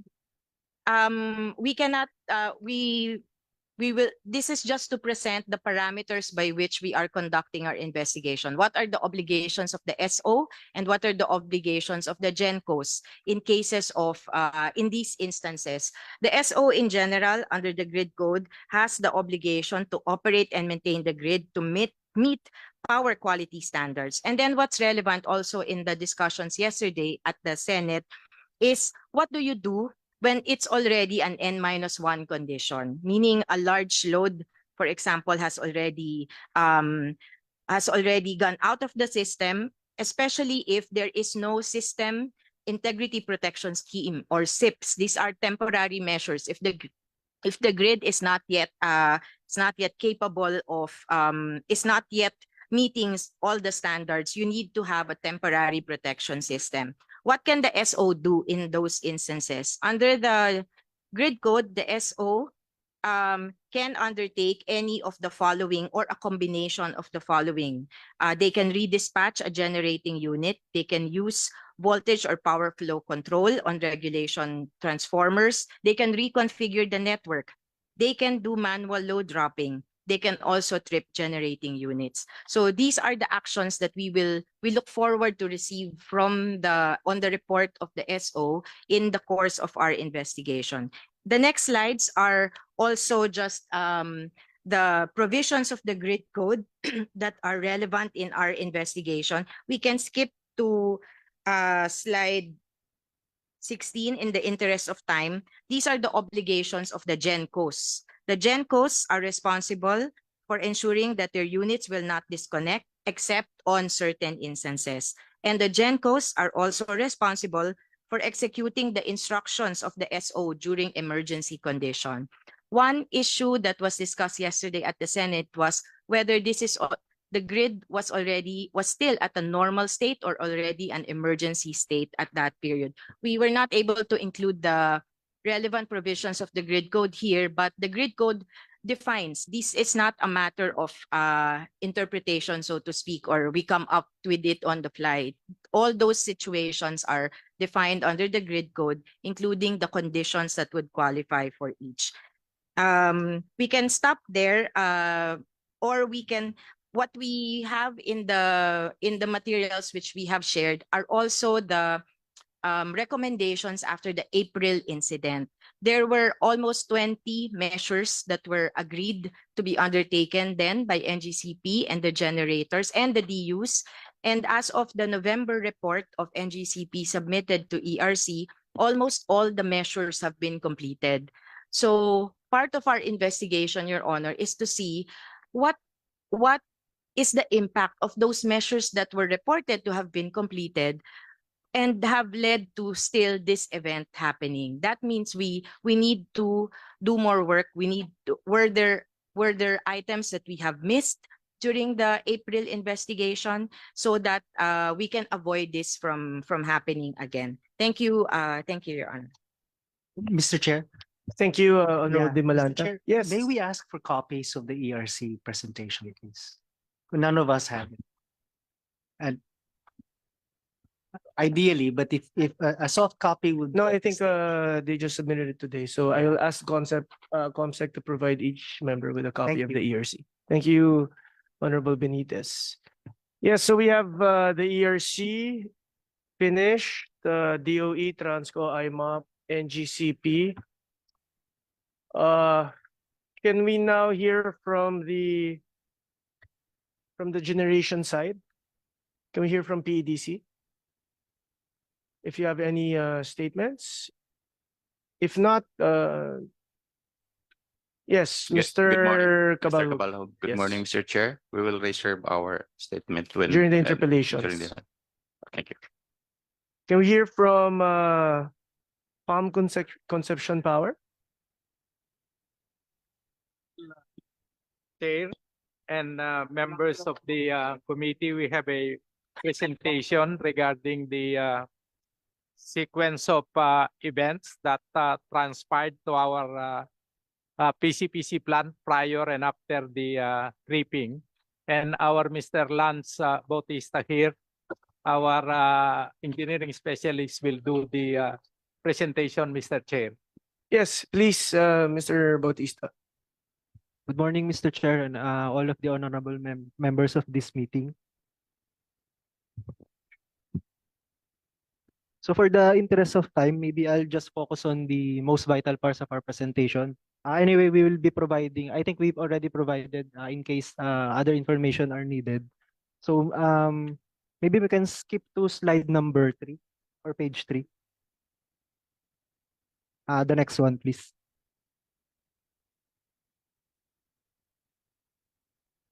Next slide, please. Okay, thank you. So I'm not just sure if you can see all of the trending lines, but let me guide.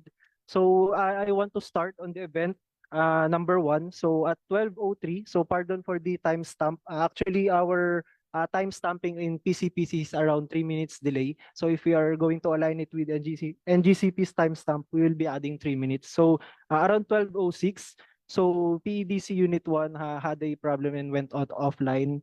And then as we can see on the graph, with the reaction of our unit to support the grid stability, we are actually producing what we call MVARs, or this is what support the stability of the grid voltage. So as you can see, upon offline of PEDC unit number 1, we already supplied MVAR as can be seen on the pink line during that time. And also additionally, we were instructed by the system operator that time to, I think this is what they call the manual intervention, I believe. So we were increasing actually manually also the MVAR supply to the grid. So we are actually helping more to be able to stabilize the grid. So nakikita naman po yun dun sa grid voltage. So although meron kaming nakitang slight drop in the grid voltage, it was somehow stable or hindi siya ganun ka-fluctuation, mainly because of the production of our plant's MVAR. So yung naka-focus po dun sa rectangular area, this is actually the 2-hour time frame during that event. So we were, as you can see, we are steadily increasing yung MVAR support namin. We are continuously supporting the grid to maintain yung grid voltage within the Panay. Unfortunately, around 1419 or before 1419, we are actually in the instability levels na nung medyo sagad na po yung planta namin during that time because we are at full load, 135, and we're also supporting na rin yung grid with the MVAR. So, next slide.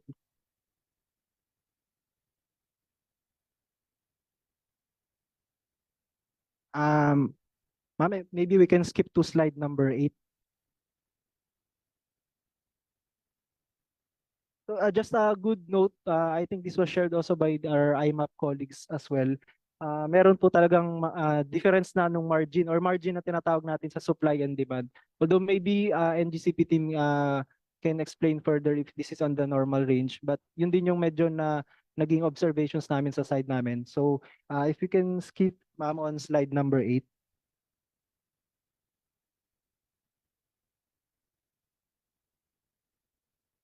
Next slide.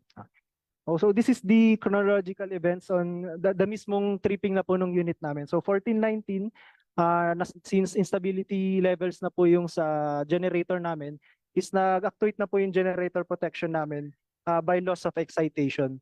So during that time, we were still having monitoring na meron pa pong grid voltage by that time. So we have observed around 1427 na meron pa pong grid voltage.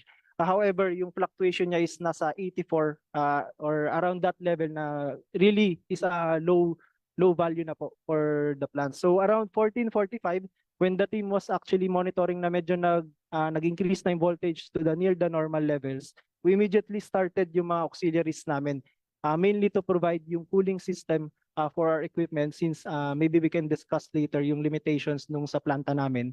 So we really wanted to restart yung cooling system namin for that what we call turning gear.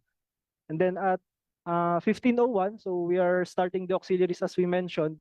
Meron na ulit po kaming na-detect na voltage fluctuations at 1506. And then the succeeding events po yung nabanggit kanina, as mentioned, yung total blackout na po ng Panay. So ma'am, can we skip to slide number 10? So at 1508, doon na po nagkaroon ng grid total blackout. So again, yung mga newly started auxiliaries namin na supposed to be is yun sana yung magpapa-ready sa amin ng unit namin is nag-trip ulit lahat.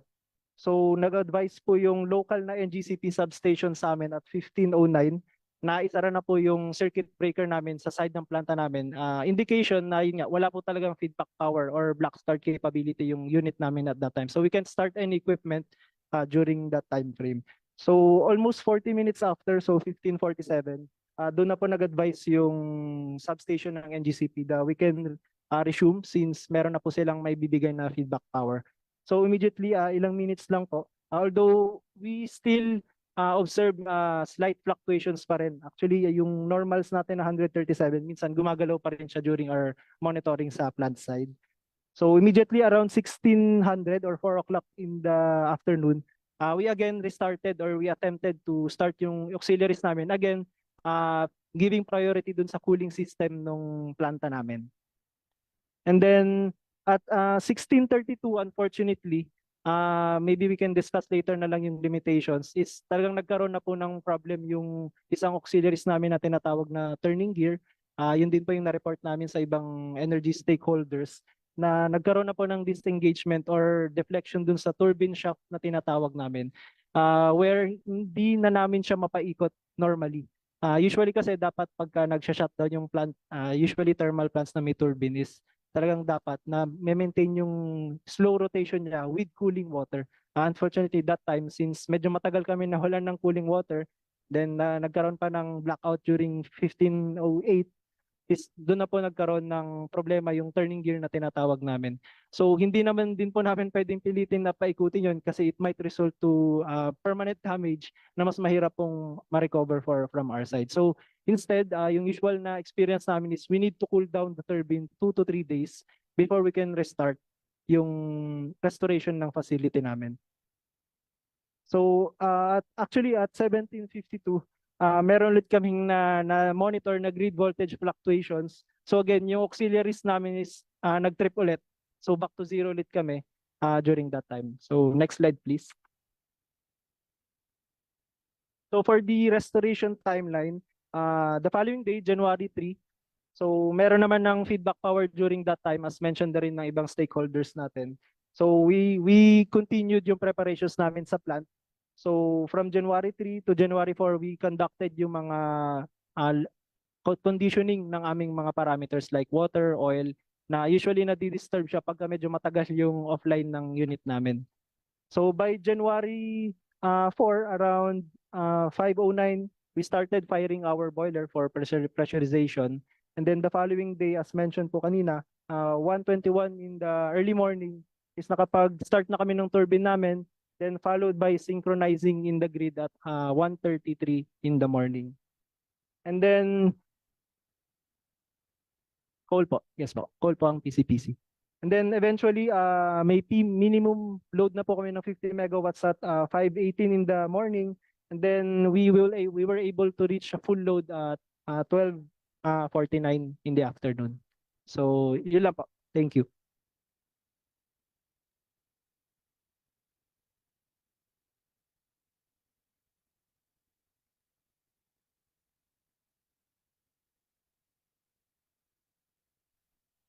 Is the presentation finished? Yes, sir. We're done na po. Thank you. Thank you. Any other generation companies here from Panay Island who would present? If none, okay, let's proceed with the ECs. If any of the ECs would want to give a short statement, a brief statement. Yes, Attorney James Balsomo. Good from morning, Ileco. Honorable Chair and honorable members of the House of Representatives. Our narrative report has already been consolidated in the report of the DOE, but on the part of the ECs, may we add for the record, Honorable Chair, that the shutdown of the Panay grid for the past 1 year happened not only twice, Mr. Chair, but thrice. First, in February of 2023, the cause is undetermined. It lasted only for 8 hours, so less than a day. The power was restored. Sorry, Attorney Balsomo, you're saying that in February there was a And there was an total incident shutdown. already. Yes. The Panay subgrid shut down totally in February 2023, Mr. Chair. That was the first. The second was April 27 to 29, the second, 2023.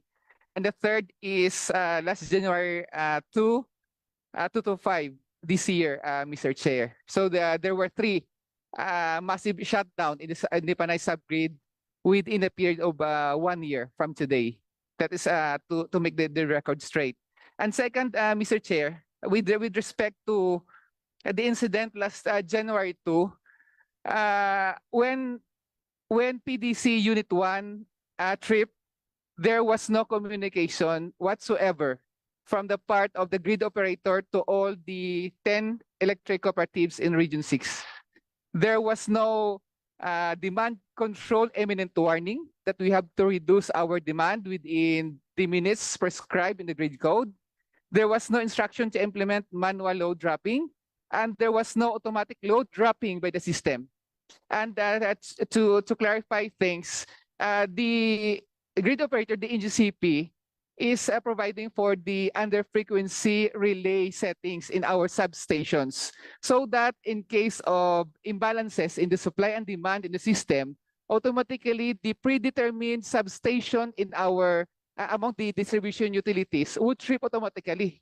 But none of that happened until there was a voltage fluctuation, and then followed by a total shutdown of the Panay subgrid, Mr. Chair. Just that is for the record.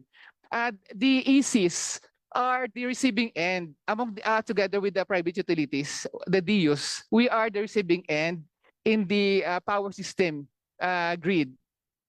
However, we are not the passive participants supposedly. In fact, we are the ones facing the consumers, and we are the ones paying for the entire cost of the operation and maintenance of the system.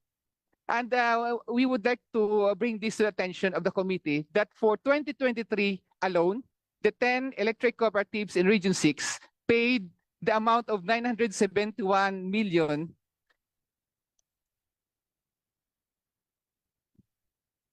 421,608 and 28 centavos for ancillary services. These payments, these ancillary services are being paid by our consumers, whether utilized or unutilized. The purpose of ancillary services is to secure the integrity and security of the grid for any contingencies like this.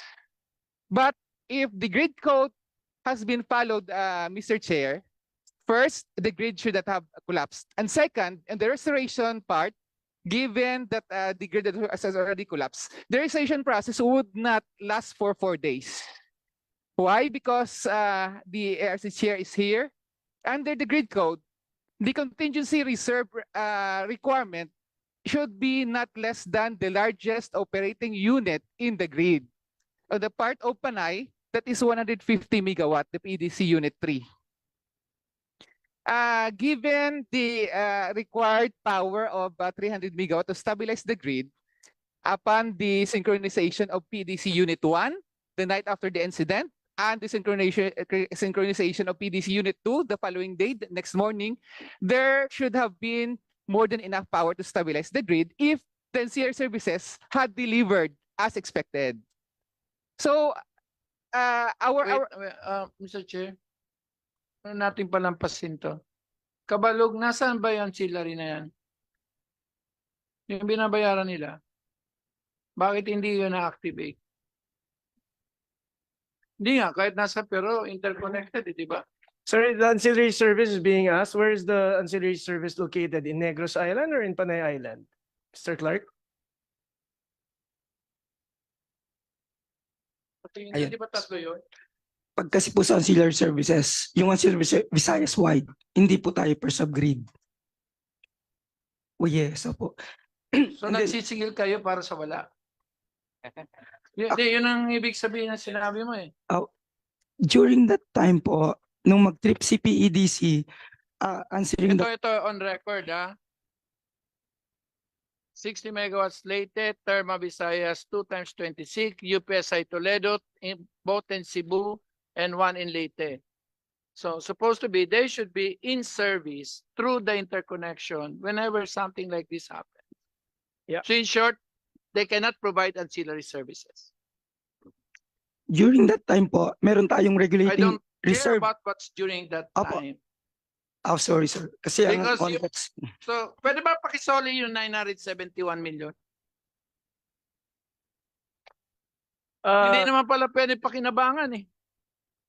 Honorable Joey, if we can reserve it later, we already Hindi see kasi the point. nagsasalita No, I understand already, but it might create a cascading of questions from the members, and I don't know how I'll be able to handle all of you guys. So let me just finish the resource persons from their presentation, and then we'll just go back to the question regarding the locations of the ancillary service. Okay. This would be the last. Yes, Mr. Chair, because this is relevant dun sa kinokollect nila ancillary services. Meron po kami sa bill namin na transmission charges. So, amabot na yun ng bilyon.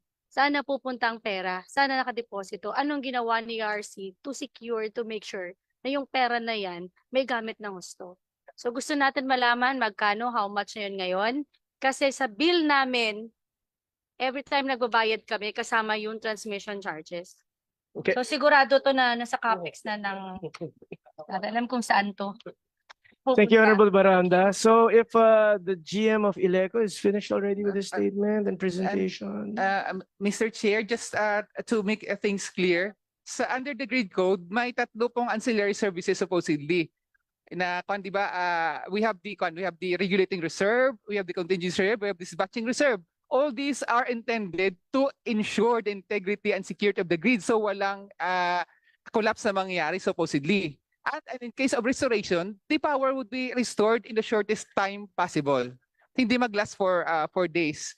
Kasi kami ang we are facing the direct accountability sa aming consumers on behalf ng entire power industry. And Mr. Chair, we would like to bring to the attention of course of the committee sa part kasi ng electric cooperative, we are non-profit service focus. So yung revenue loss namin, we have no means of recovering the same on behalf of the consumers. No, none. And the transmission cost may add sa sinabi ni Congresswoman Barunda. Correct me later if I'm wrong. This is demand side. Ibig sabihin kahit na mag-shutdown ka ng isang buwan, we will still be paying for this. That's the burden of our consumers. And yung sa amin lang kasi, Mr. Chair, we have conducted series of meetings with the NGCP demanding full transparency sa information, which is actually required under the grid code, that they should establish a system of communication between the operator and the user. Sa lahat ng aspect ng operation po, sa load and demand, and then sa lahat ng nangyayari. But as things now stand, ma-inform lang kami, sir, after the fact na. So walang communication na nangyayari. And after following our technical meeting last May, following the last April 2023 incident, we wanted to find out the root cause of the problem. Why is it that there is a simultaneous tripping? That is not the cause of the collapse of the grid. There is an underlying, there's a systemic problem underlying. Kasi theoretically, hindi magkaroon ng simultaneous tripping lahat ng mga generators natin. So we demanded the data from them, which is not shared, of course, publicly. But during the technical meeting, we demanded the technical data. And we, of course, made our own analysis and advanced our analysis on this. To be honest and frank, Mr. Chair, sabi na nga namin, yung mga engineers ninyo, they may have master's engineering, yung mga engineers din ng Madios, ganun din.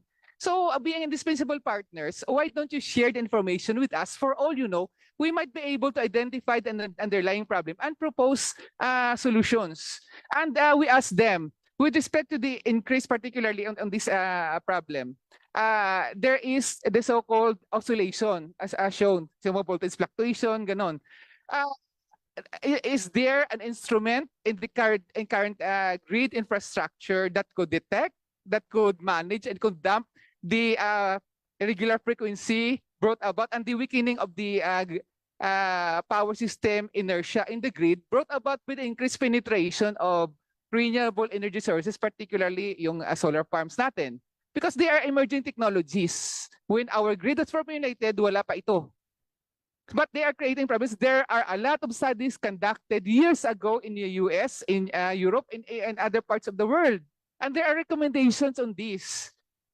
Sad to say, we were made to understand wala. And according to the people from NGCP,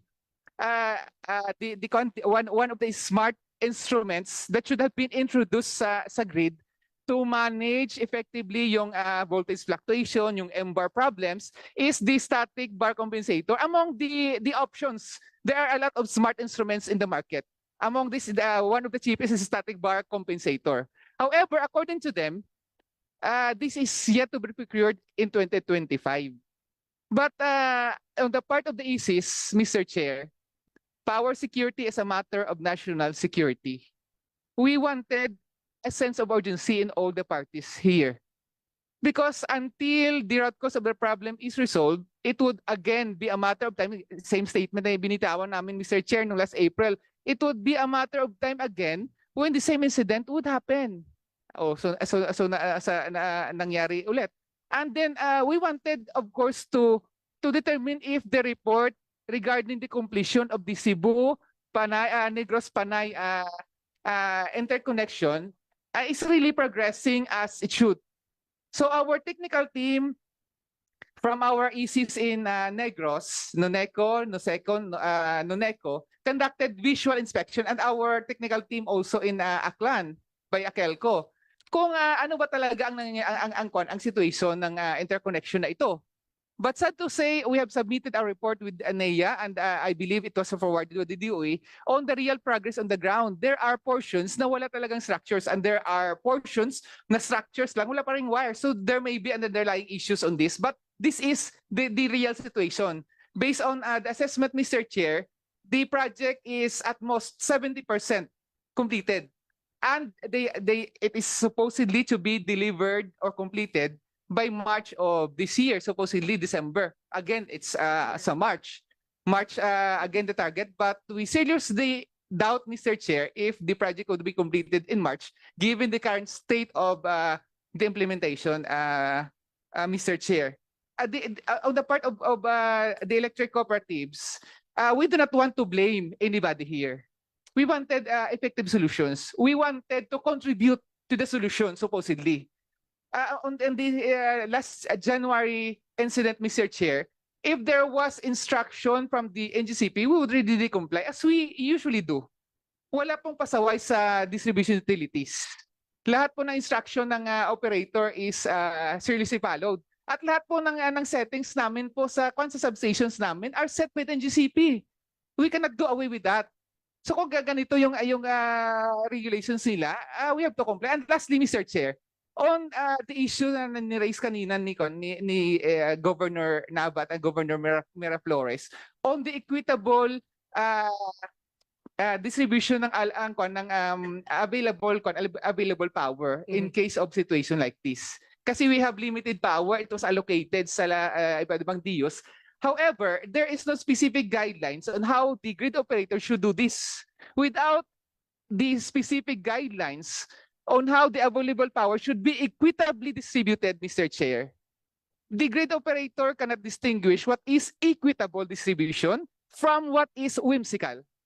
That is when nagreklamo ibang DIO, kami on the part of Velasco 3, we maintained at the 30% level for several days. Why ibang DIO matataas? So we are not complaining on an unfair treatment. No. What we are asking is that there should be equitable distribution. Meaning may mga priorities tayo, hindi naman lahat dapat equal. Katulad sinabi ni Governor Miraflores, yung Boracay, that is a center of economic activity, should be given priority. Given. But there must be specific guidelines to govern situations like this. And we wanted that the grid code requirements, Mr. Chair, should be followed by all parties because following the grid code, this situation would have not lasted for 4 days, Mr. Chair. Because sa aming part, kami yung lahat ng sisi sa amin eh. But okay, that's the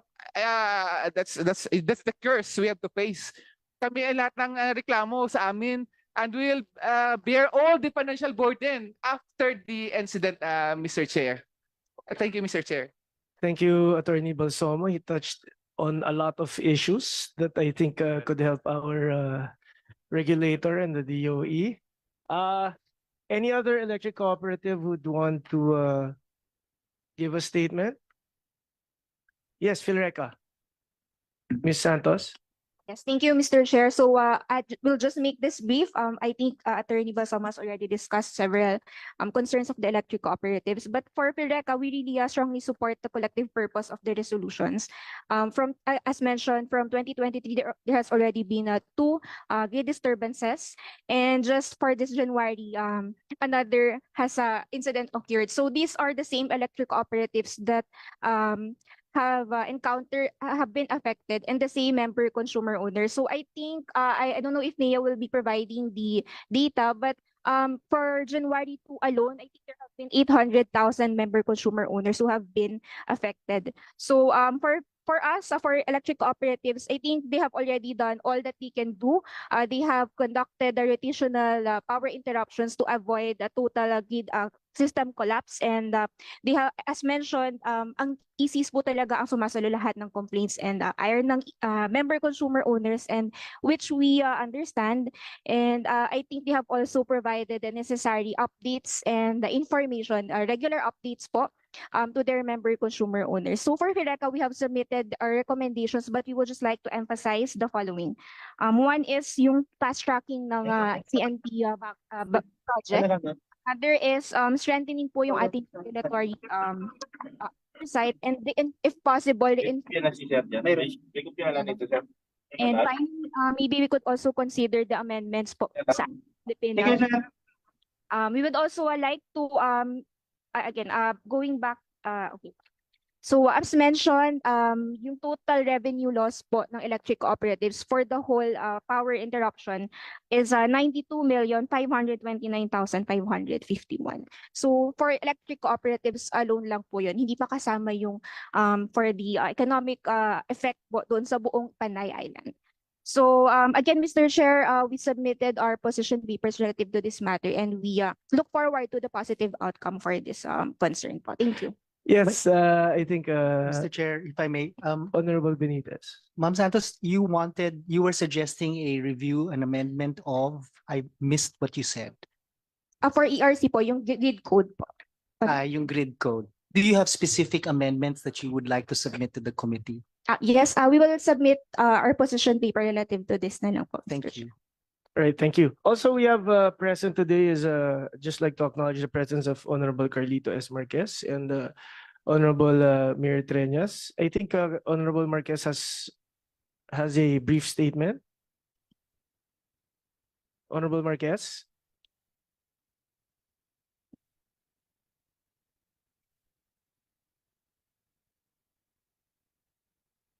So while waiting for them, can I hear from the other ECs, if none? Mr. Chair. From more, Yes. yes. Good Mr. morning. Castro, yes. Yes, sir. To the honorable panel, good morning, and to everyone. Yeah. Well, just in behalf of more, actually this was already taken up, and I aired this yesterday, and I'm sure we will still be talking about the unfinished projects of NGCP. No, and basically, I know that the committee is looking into the big mega projects of NGCP, like the CMP, and all the others. But I'd like to stress that if the 3x100 MVA substation, new substation in Iloilo, will not be commissioned by end of the year, that would actually render Iloilo on rotating brownout, simply because of the load growth in Iloilo. However, I'd like to also submit it to the committee that NGCP committed to commission this by December 31, 2024. No, but I'd like to put it on record that if it doesn't come, we will have another round of outrage due to outage from the good mayor of Iloilo City, Mr. Chair. With that, thank you very much. Thank you, Mr. Castro. Can we hear from Nea? I think Nea is here. Attorney Rosero Lee. Good morning, Mr. Chair, and to the honorable members of the committee, as well as to all the other resource persons present here. Good morning, everyone.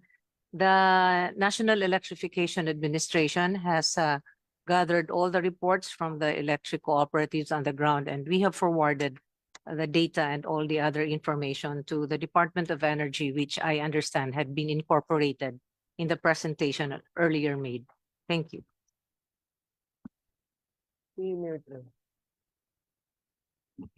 Thank you, Attorney Rosero Lee from NEA.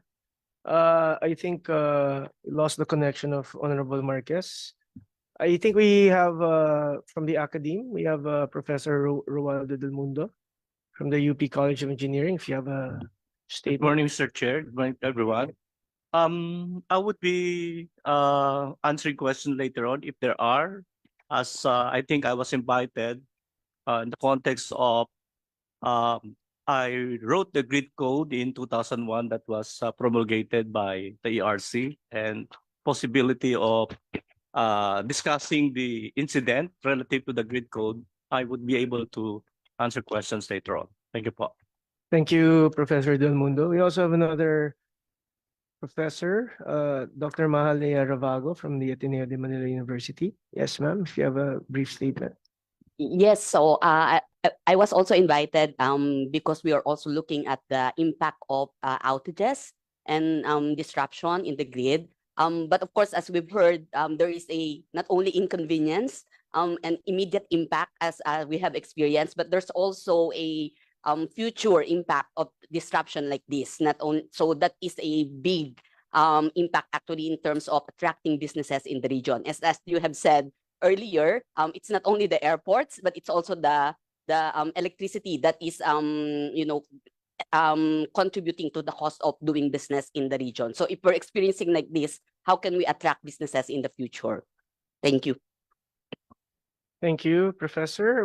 We also have Mr. Elmer Foro, the Secretary General of Bagong Alyansa Makabayan.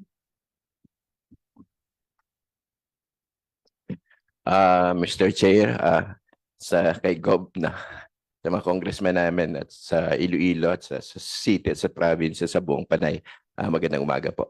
Yung sa akin po dito na pagpunta ay upang ipaalam din sa bading ito na yung isang malaking impact dito ay yun sa maliliit na tao, lalo na yung mga MSMEs natin na walang kakayahan na na bumili ng mga alternative power generators.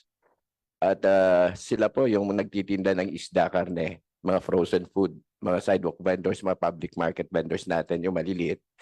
At maliban po doon yung mga manggagawa natin sa BPO, lalo na yung home base, ang dami nun. At sa mga estudyante natin na umaasa din sa mga internet. At alam natin na ilang araw na walang pasok sa hindi lamang sa Iloilo kundi sa buong Panay dahil sa brownout na ito. At alam din po natin na sa loob lamang ng halos wala pa isang taon, 3 beses na nangyari ito, paulit-ulit, yung pinagtataka natin hanggang ngayon walang nananagot. So sabi nga ng iba kanina, kailangan nating magtulungan. Pero kailangan ding may managot dito. Sino yung sisingilin ng mga manggagawang na wala na trabaho? Sino yung sisingilin ng mga maliliit na negosyante na bumagsak yung kabuhayan dahil lang sa brownout? So sino yung mananagot? Ito yung isang demand namin na maliliit sa bagay na ito. At syempre, dapat ding tingnan natin sino ba talaga yung ugat ng problema dito. Nung ipinasa po yung IPIRA law, yung deregulation sa power industry, ang sabi po na rason dito ay upang maging maganda yung takbo ng power.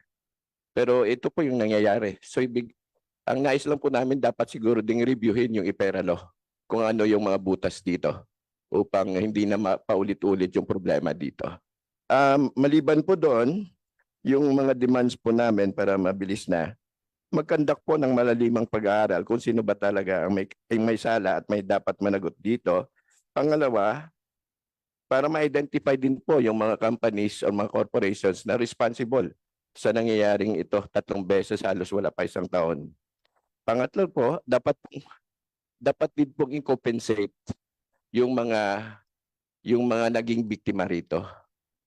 Sabi po ni Mayor, mahigit 2 bilyon yung epekto doon sa city pa lang, Pero tingin ko sa province kay Governor, mas malaki pa, Mas malaki. Ibig sabihin, marami yung nagsakripisyo dito. So so dapat hindi lang ibalik yung yung ibinintang hindi naman dumating, kundi yung nagiging apektado ng brownout na to, gaya ng sinasabi ko, yung maliliit na mga tao. Pang-apat din, dapat i-reconsider din, i-reconsider ng Congress yung at pag-aralan din yung IPIRA law. Dapat tingnan natin yung problema doon sa policies natin tungkol sa power industry natin. At tingin natin kailangan nating maghanap ng mga alternative power generators natin, pero hindi naman sana yung nakakasira ng kalikasan. Hindi yung mga malalaking dam, hindi yung mga coal-fired power plant na makakasira ng kalikasan. So tingnan din siguro natin yung mga alternative power generations na mas ecology friendly po. Yun lang po.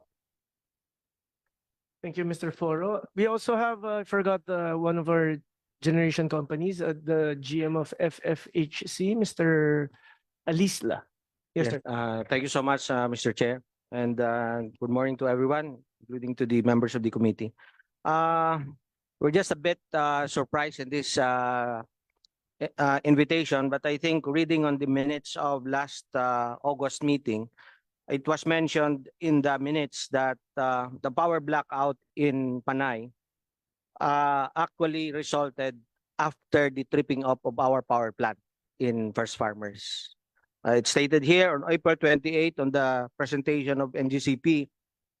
While most of the plants were in restorative state, the First Farmers holding plant tripped, which resulted in the blackout on Panay Island. While the statements may say that we are the cause, we'd like to believe that we were the last line of defense at that time. I think the grid was we tripped because the voltage in the line was 8 kV already.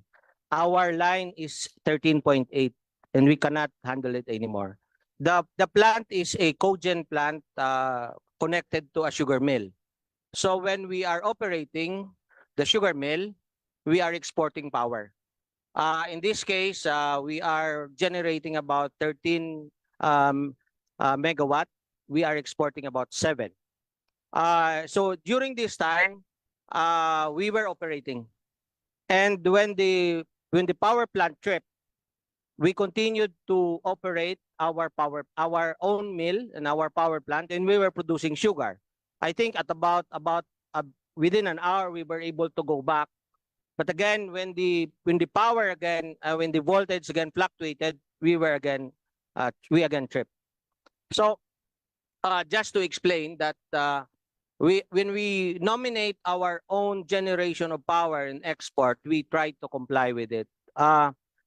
Again, on a general note, I think we also have some inputs in terms of how we will proceed with this. But the way I look at it, if we looking at the report of NGCP as well, there are a number of plants on shutdown last January 2nd. And most of these plants are cogen plants in Negros. The ones in Victorias, the one in Hawaiian, the ones in Sunedco.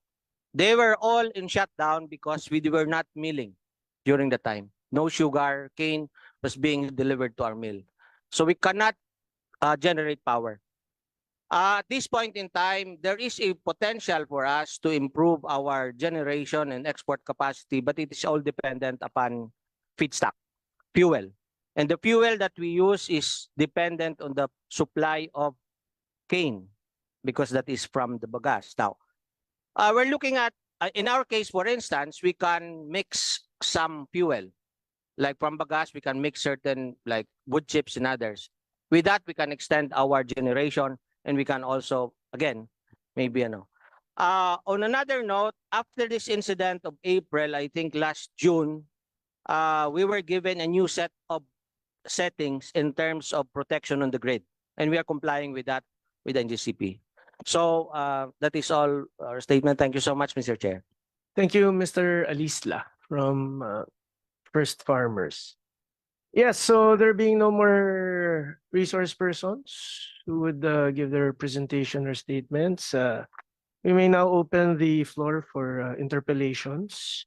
May I suggest and request our members if they can limit their interpellations or their questions to 5 minutes so as to be able to give everyone a chance to be able to ask their queries or questions.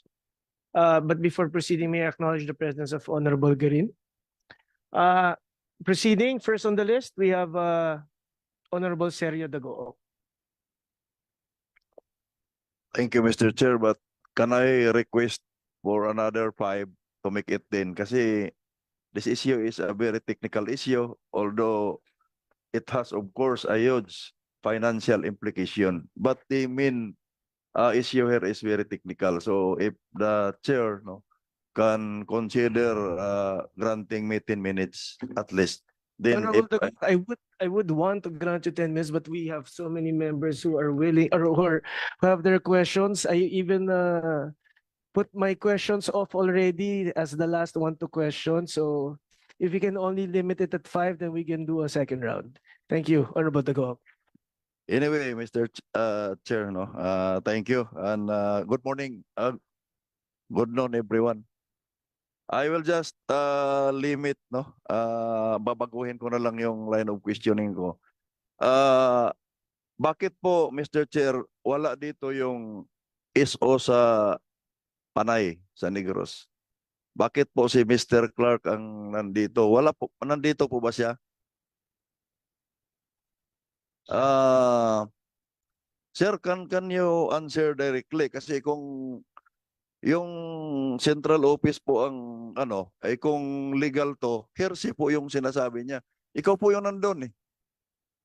So, can we hear directly from you?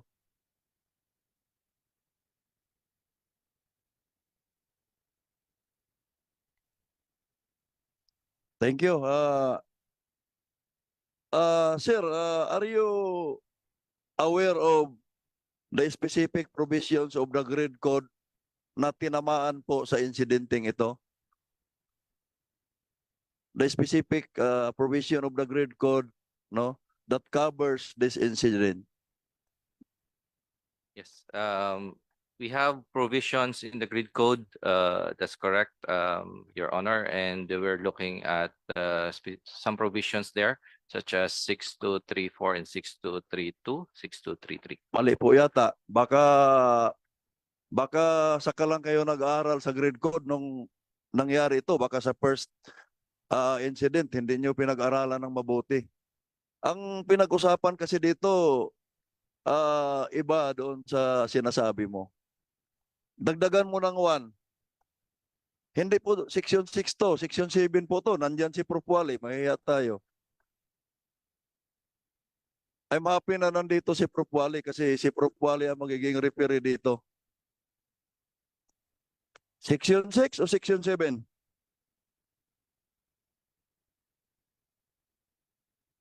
Anong specific provision? Inansiran ko na yung sagot at tanong ko, section 7, but what particular or specific provision of section 7? 7 point?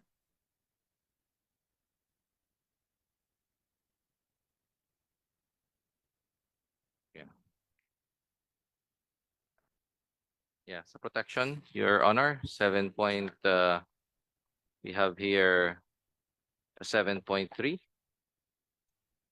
And also, Yung protection po ay part lang dyan, no? Ang 7.6 po yung pinag-usapan natin dito. So, kung dito pa lang, Mr. Chair, no, I would like to emphasize na huwag tayong magbulahan dito kasi I traveled sea, land, air just to be able to catch up. Today, I traveled 2 hours from Siargao by sea, another 2.5 from Surigao City to Butuan by land, another 1 hour and 20 minutes by air from Butuan to Manila. Kaya gusto ko hindi tayo magbulahan dito kasi dapat nakapahinga kami ngayon pero nandito tayo. So, nasusunod nyo ba po? Yes or no? Yung buong provision ng section 7.6 ng grid code na pinaghirapan ni Prof. Wally. yeah, for the section 7.6, Your Honor, this is about, Mr. let's say, Chair. for 7. Section Mr. Chair, point of order. 7.6, Mr. Chair. Yung buong section 7.6. Mahaba po yung 7.6. Kasama na po dyan yung ELD, MLD. Hindi nyo nagawa yung ELD dahil sinabi mo kanina protection. Talagang protection. So yung buong 7.6 ba, nagawa pa ng Mr. Chair, point of order. We would like to check whether or not yung mga resource persons natin under oath na ba? What's the point of order of the good gentleman from? Would like to check, Mr. Chair, yung mga resource persons freely undertaken their oath. We haven't taken their oath, so we'll be asking all the resource speakers to stand up, and we'll be taking the oath of all the invited guests. Comsec.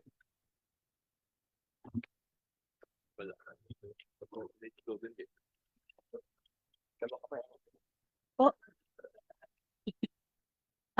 Please raise your right hand and repeat after me. I, please state your name. Do solemnly swear to tell the truth, the whole truth, and nothing but the truth. So help me God. Thank you. Thank you, Mr. Chair. I am emphasizing 7.6. Sige, meron sa Mr. Chair, dahil nandito lahat yung problema natin sa tatlong magkasunod na blackout, nasa 7.6 po yung problema. Dahil at the end of the day, I will not point my finger to anyone at fault. Sinasabi natin, Mr. Chair, na may penalty po yung maituro ng ERC. But I am telling this body, Mr. Chair, ERC is not in the business of just collecting penalties. We are in the business of securing we are ERC's mandate, no, is to ensure, including DOE, is to ensure na wala pong ganitong mangyayari. kahit paulit-ulit po nating ah, put in jail yung nakapatay ng tao, hindi na po nabubuhay yung kanyang pinatay. That's the point I am raising. Kaya at the end of the day, bottom line, I am recommending some amendment of the grid code. Prof, dagdagan na natin. Kasi may mga provision tayo na hindi sinunod, hindi in-execute, at mayroon tayong dapat idagdag na provision. Kanina, Mr. Chair, no? Alam ko na magdi-deny yung mga parties na involved. I am not here to argue anyone. Ang sinasabi ko lang, nakabase ako sa aking konklusyon, may mali po dito ang system operator. Kung titingnan nyo, Prof. Wally can confirm this, kung titingnan nyo yung mga provision ng 7.6 ng kabuuan, dapat kasi magkaiba yung transmission service provider at saka system operator. Can you confirm that, Prof. Wally, Mr. Chair? Sa kalakaran po ng electricity industry sa buong mundo, Pilipinas na lang po ngayon ang practically magkasama po ang transmission operator at ang system operator. Iyon po ang punto ko. The grid code was drafted, kaya kung babasahin mo, the transmission operator will inform the system operator. Naka-frame po yan na magkaiba. But in our case, kayo-kayo lang eh. Kaya pwede ninyong hindi ipakita yung actual na data. Pwede ninyong, I'm not saying na ginawa niyo to. Ang sinasabi ko lang, pwede ninyong idoktor yung mga data para mapagtakpan yung mga kamalian, mga violation sa grid code. That's one point for the record, Mr. Chair. I'm recommending the review not only of our grid code, but yung franchise natin or yung IPIRA natin, talagang ihiwalay sila para walang takipan dito. Dapat magkahiwalay yung grid transmission system operator at saka transmission service provider at saka yung SO. Dapat magkahiwalay. At titingnan natin kung kakayanin ni Transco. Now, ibaling ko muna yung tanong ko sa ERC. Sinasabi ni ERC, magkakaroon tayo ng technical audit. My question is, mayroon bang kakayahan technically ang ERC na titingnan lahat yung transmission system, yung grid natin, at kanilang mapagtanto kung may mali, kung compliant sa grid code o wala? May tao ba ngayon na chair muna ang ERC technical people na kayang tingnan yung mga proteksyon natin na nakasaad sa grid code na very specific? ERC? Yes, Mr. Chair. Yung huling technical audit po na ginawa ng ERC was in 2020. So kaya naman po, pero through consultants, Mr. Chair. So nag-engage ng consultant to do it. Internally, hindi po, we don't have enough manpower to do it po. Yun na, Mr. Chair, ang punto ko. Kasi magsasayang tayo ng oras kung ang line of questioning ko, paaminin ko talaga. Hindi talaga amin eh. So, kaya didiretso na lang ako, whether sa my conclusion, whether you admit or not, mayroong pagkukulang dito sa system operation.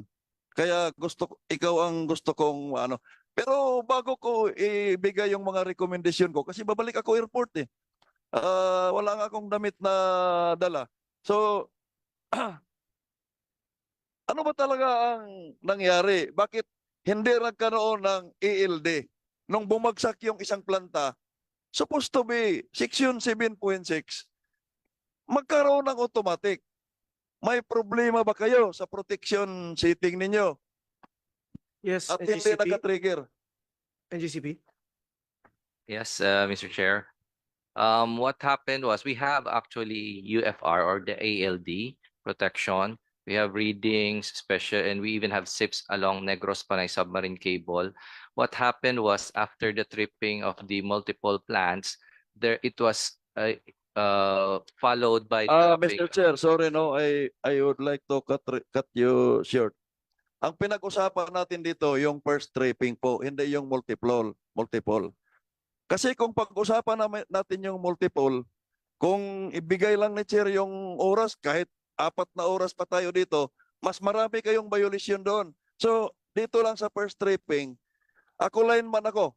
Ito yung poste, 7 kaming lineman. 7. Ngayon, ang bigat ng poste ay kinakaya naming 7. Eh, natapilok yung isang lineman. Eh, di babagsak kaming lahat kasi hindi na namin kaya. That's the cascading. Yun so, ang tinatanong ko dito, ano reaction ng system after bumagsak yung isang planta? Kasi supposed to be 7.6, may reaction yung ating normally magkakaroon niya ng automatic load dropping. Bakit walang ELD? Yes, Mr. Chair. For the first tripping of PDC Unit 1 at 1206, the lowest frequency recorded was only at 59.83 hertz, which is not enough to activate the UFR or the under frequency relay, wherein the first level was set at 59.1 hertz. Can you set the specific setting nung protection relay? What is the specific setting of that? And saan siya located? Do you have with you the single line diagram of the Panay transmission system? Then point to this honorable chamber. Saan nyo nilagay? In what portion? Ilang district ba yung Panay grid? Ilang district? Saan doon sa mga district yun nakalagay yung iskida ninyo? At saan nakalagay doon yung mga protection relay? That supposed to be triggers the automatic load dropping para hindi mag-collapse yung grid. That is how the grid code was designed by Prof. Wally. Na bago ka mag-manual, automatic muna. Kasi may natanggal na planta eh. May natanggal na. Okay, saan? I-point out. Do you have the single line diagram? Dito makikita natin. Siya na yan, ay tama ba yung location?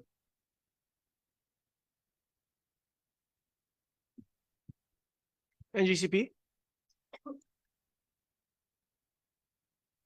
Hindi nyo may plus yung single line diagram. Wala kayong ano. Para makita talaga natin saan ninyo nilagay yung mga protection na yon. Yeah, yung map. Yeah, but the map. Akala sa area ng Aklan yung problema, yung protection mo, nandito lang sa Bacolod. Eh, magre-react. So, saan? Single line diagram nung transmission. Yes, Your Honor. Unfortunately, we don't have in the presentation material, what we provided was just the map of the entire Visayas. But if you want, Mr. Chair, we can provide the list of those feeders with the under frequency relays and all the levels and the settings already in place prior to that 12. Okay, ganito na lang. Saang feeder pilong yung planta na bumagsak noong alas 12 noong January to? Saang feeder? At ano ang voltahe ng transmission line na yan? Eh dapat memorize mo yun. Ikaw yung head doon eh. Yeah, for the PDC Unit 1, Mr. Chair, it's connected to the Iloilo substation. Spacing the Ilang kilometro yung Iloilo substation to the power plant? It's within their premises, Mr. Chair. The Iloilo Within their substation. premises. Yeah. Yung protection relay na tinutukoy natin, pinag-usapan, nandyan din nakalagay. Mr. Chair, if we're talking about the under frequency relays, we don't include the feeders with power plants connected. We only include the feeders. Saan nyo nilagay yung I'm not seeing na under frequency relay lang ha. Kasi medyo kung matandaan ko yung pinag-usapan yung grid code noon, ay hindi lang yan. Kasi mayroon tayong regulating reserve. Am I correct? Yes, Mr. Chair, Okay. we have. So, Ang trabaho ni regulating reserve, pag may bumagsak na planta, bababa yung frequency, sasaluin ni regulating reserve. Eh hindi talaga magte-trigger yun. Dahil babalik yung frequency, more or less normal. Eh alam naman natin, ano yung plus-minus factor niya? Plus, minus, frequency natin. Frequency is plus minus 0.3 hertz. Okay. Plus 3 minus 3. Hindi talaga magti-trigger yon dahil sinasalo kaagad ni regulating reserve. Saan yung planta na inyong kinontrata as regulating reserve? Saan siya banda? We have in Negros and in Leyte. Negros and Leyte. No, bumagsak yung isang planta. Nakapasok ba yung regulating mo? Yes, there's a response Oh. for of the regulation. So ito na tayo. Hindi ko na kayo paaminin. Kaya sinabi nyo normal. Kaya sinabi nyo normal. Dahil ang protection ninyo ay nakabase lang sa frequency. Isa lang yan sa mga faktor eh. Prof. Wale, correct me if I'm wrong kasi alam ni Prof. Wale na PE ako, pa-engineer lang, no?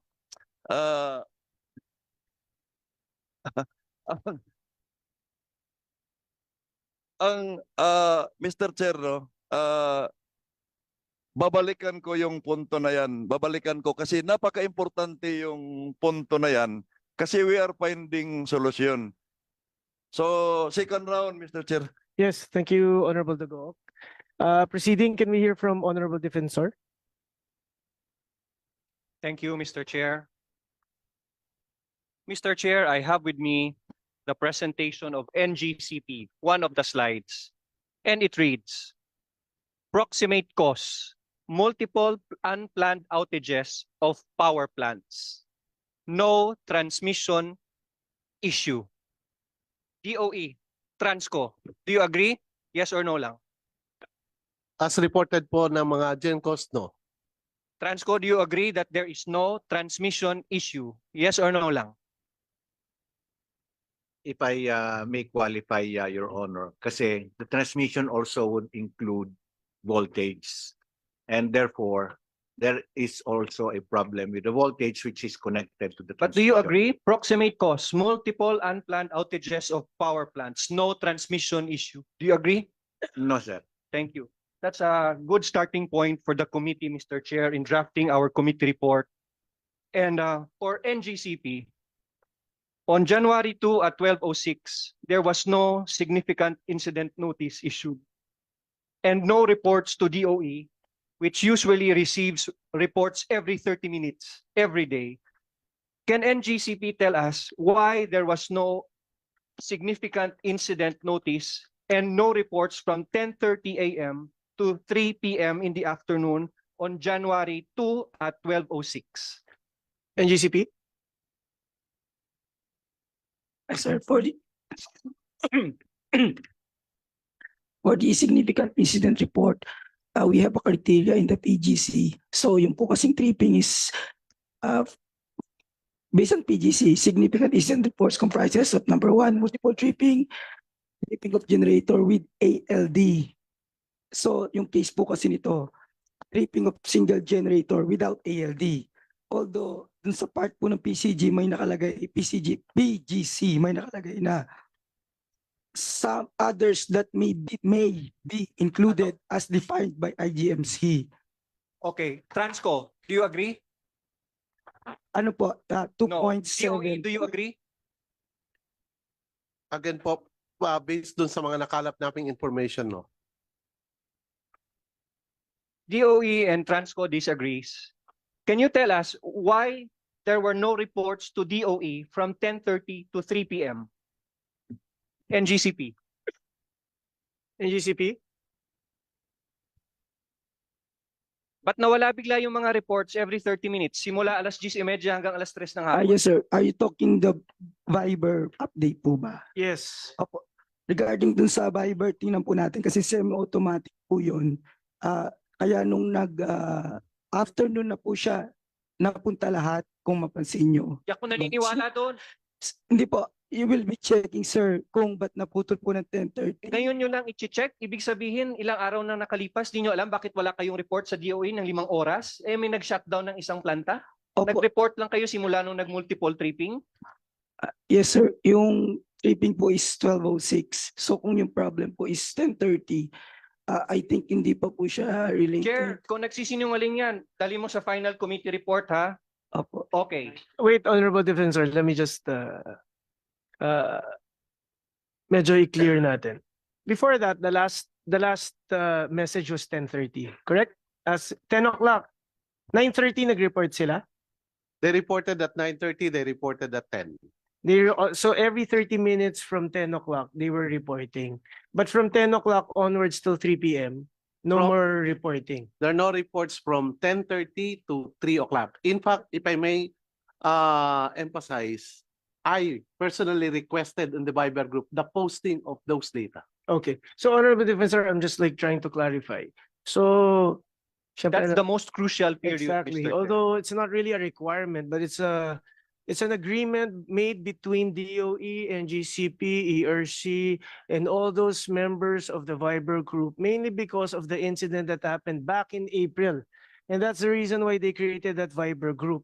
So what Honorable Defensor is just asking NGCP is, what is the reason why, how come from 10:30 till 3 p.m. there were no 30-minute updates? For the Viber group po, actually hindi ko po masabi ngayon yung reason kung wala. Pero for the updates, upon tripping po ng mga planta, may SMS updates pong separate through SMS advisory. Every time na magti-trip na planta, nagpapadala po kami na separate. Required po kasi yun. Mr. Chair, we could disregard the Viber group if this is not a matter of national interest. May nag-shutdown ng isang major planta na isang unit. Doon pa sila, hindi nag-report sa DOE, yung head ng industry. Diba, that's the most unlikely situation that you will not act and inform the Department of Energy. Point of information, Mr. Chair. Yes, Honorable Fernandez. Maybe remind our resource speaker to tell the truth and nothing but the truth. Otherwise, we will be compelled to cite you in contempt. Yun lang po, Mr. Chairman. Thank you, Honorable Mr. Chair, can I Fernandez. request for Yes, a Honorable written Defensor. explanation from the National Grid Corporation addressed to the committee, copy furnished the DOE and the ERC? Why Yes. there was no report based on their informal arrangement from 10:30 to 3 p.m.? Yes, for NGCP to submit that report. And also, who was handling that Viber message? The head office po sa Central Grid Operations kasi po generate po yun sa system and then i-convert pa po kasi to Viber. Yung generation po noon automatic. Pero yung convert, Di ba dapat mas automatic siya? Ngayon may nangyayari na? yung po kasing conversion to Viber kasi po yung medium na ni-request. Kaya i-convert po siya into Viber.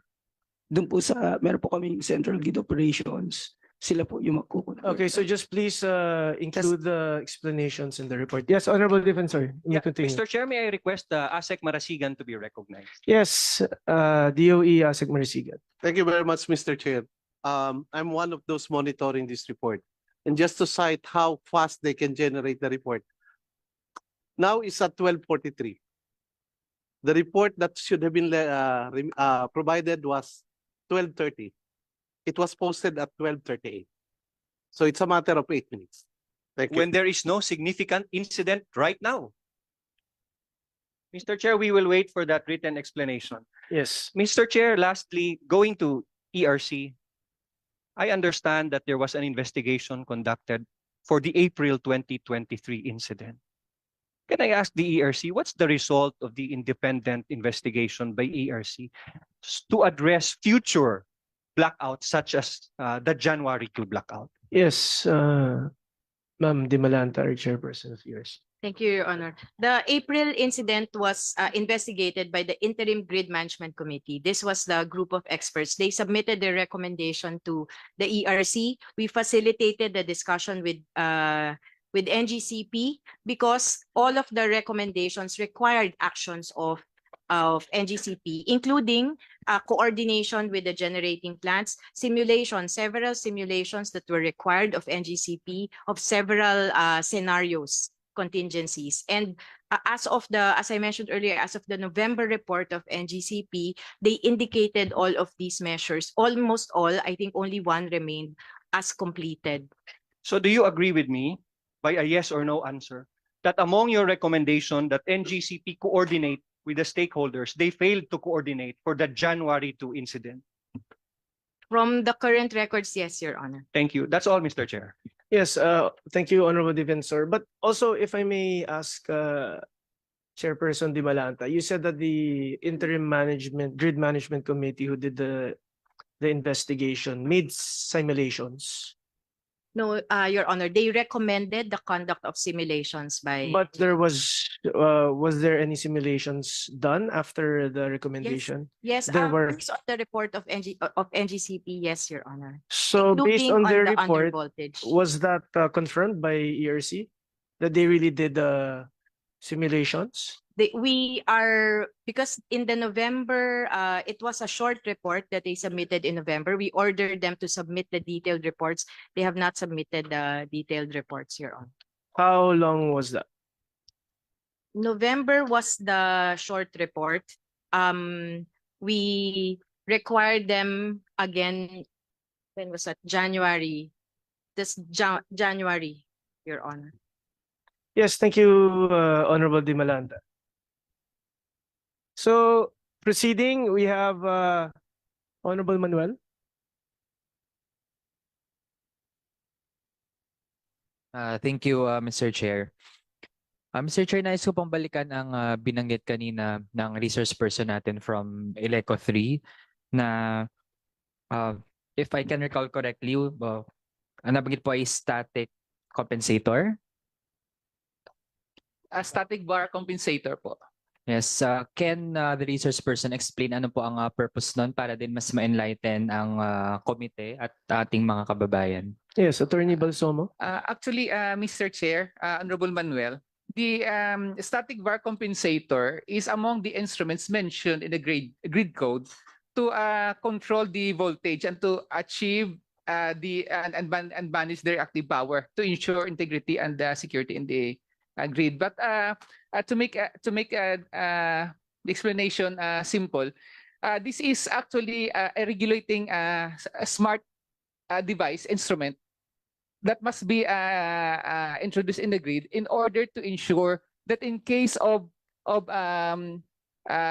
voltage variation brought about by any incident in the grid, the generators will not automatically trip, and the integrity of the grid will be maintained. Okay, Mr. Chair, na-mention din kanina na ang plano pa ng NGCP ay ma-set up ito by 2025. Can I confirm?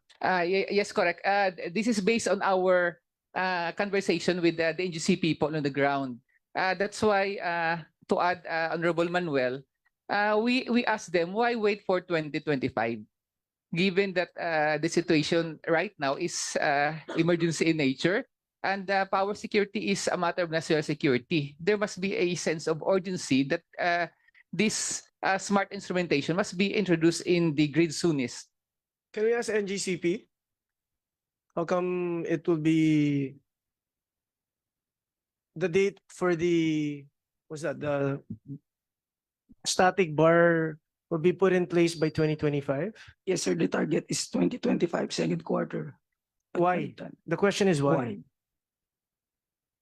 Is there any other instrument that acts as a status bar, which does the same thing that is already in place? And how come it will take 2 more years before it can get installed? Yes, NGCP.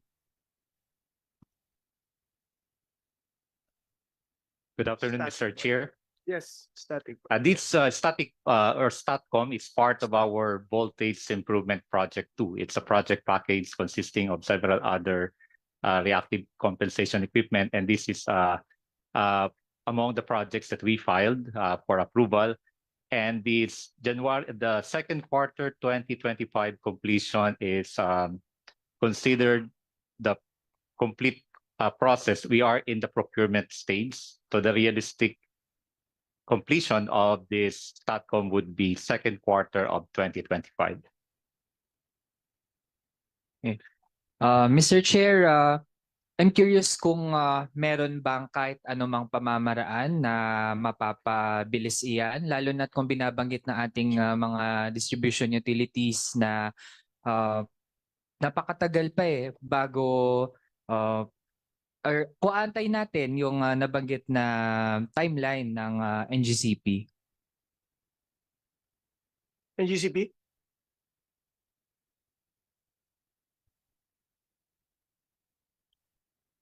Mr. Chair, also this the project package is still awaiting approval before we can proceed for the implementation. Approval from? We filed it part of our regulatory application, Your Honor. When was the regulatory application filed? For the static bar? Or for that package? Your Honor, it was filed in October 2022, Your Honor. Sorry, sir. I stand corrected. It was filed in December 2021, Your Honor. December 2021 with the ERC? My apologies. December 2022 to the ERC, Your Honor. Honorable Manuel? Okay. Mr. Chair, sa bahagi po na ating mga distribution utilities, ano po briefly, ano ang direct impact ng ganitong katagal na wala pa rin itong static bar compensator na dapat ay meron na sanang NGCP? Honorable Manuel, Honorable Chair, like what we have said last April incident during our technical meeting with NGCP, without this necessary equipment in the grid, which is actually required under the grid code, it would again be a matter of time before a massive blackout would again happen in Panay subgrid, Mr. Chair. Okay. Another question, Mr. Chair, dahil na-mention din kanina na may iba pang mga bahagi ng grid code na hindi naman talaga nasusunod ng NGCP. So, can the resource person give a few more examples kung ano yung mga nabanggit? Yung isa po na mention ko kanina, with respect sa ancillary services, na-comply ba ito ng NGCP based sa grid code po? Kasi yung nakalagay po sa grid code, this was designed na kung masunod, yung integrity and security of the grid would be ensured. So one thing, bakit nagkaroon ng collapse yung system natin after the tripping ng isang planta? There is a provision sa grid code how to ensure na kahit na mangyari ang ganitong scenario, the grid will continue to operate normally. So we are paying actually, Honorable Manuel, for ancillary services, whether utilized po ito o hindi. So yung natin, I have mentioned kanina, we are paying almost 1 billion pesos for 2023 alone for ancillary services for situations like this, supposedly. So kung sinunod ng grid operator natin yung requirement na, for example, yung sa contingency reserve natin under the grid code, it should be not less than the largest operating unit sa grid natin to ensure na in case na mag-trip yung isang generator natin, yung supply natin will remain, kasi it will be replaced by our ancillary services, yung regulating reserves natin, yung contingency reserve natin, at saka yung dispatching reserves. These were designed to ensure the continuous operation of the grid despite untoward incidents sa grid operation, Mr. Chair. Okay. Mr. Chair, regarding the transmission lines naman, kasi nga based sa mga naging presentations kanina, isa sa mga na pick up natin, merong simultaneous stripping ng mga transmission lines. So Mr. Chair, addressing this question to NGCP, normal ba talaga na, halimbawa kasi pwedeng may mangyari isa, ganyan. Pero ito, several transmission lines sabay-sabay. So yan ba ay isang senaryo na aasahan natin ay parang mangyari lang in ordinary time or meron bang nakikitang trend doon? Is this reflective of a deeper problem? So, can NGCP respond?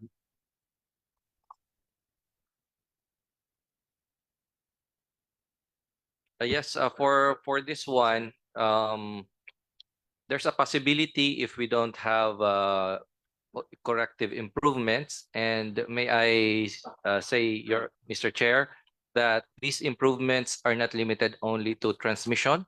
It could also be in the generation and the other players in the industry. Thank you.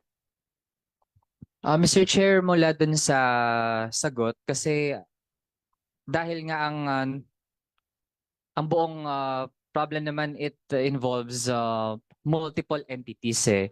Hindi naman pwedeng kung meron tayong papel doon sa naging problema, eh sisisihin lang natin yung iba.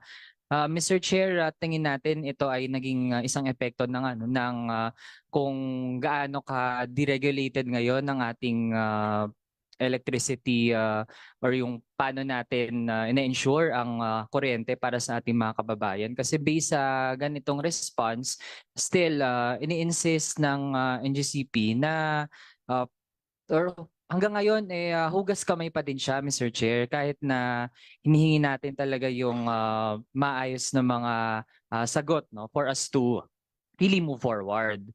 Now, Mr. Chair, balik doon sa isa ding na-mention kanina, paano magiging mas equitable ang ina-allow na capacity among distribution utilities kapag may mga ganitong nangyayari. So, meron po bang maimumungkahi sa komite ang mga like co-op natin? Kasi nga, kung sino yung pwedeng 30%, sino yung 50%, ganyan. Meron bang mga pamantayan in mind na pwede nang mai-recommend?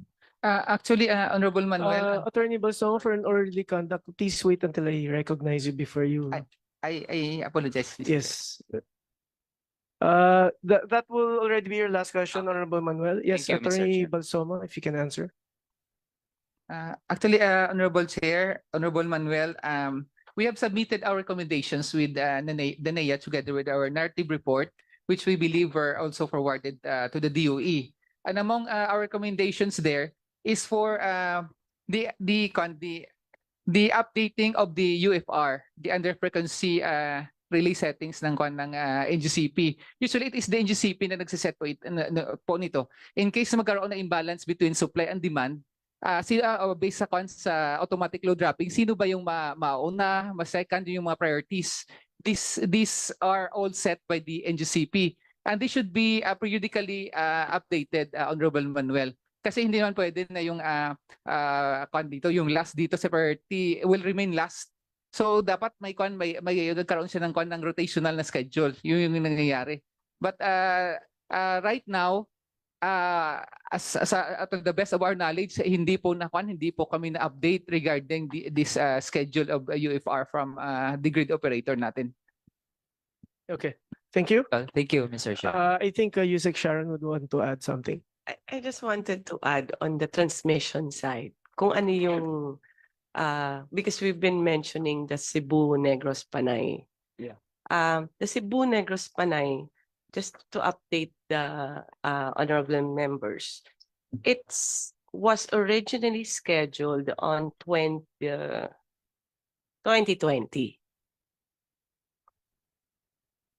And now it has been moved 10 times.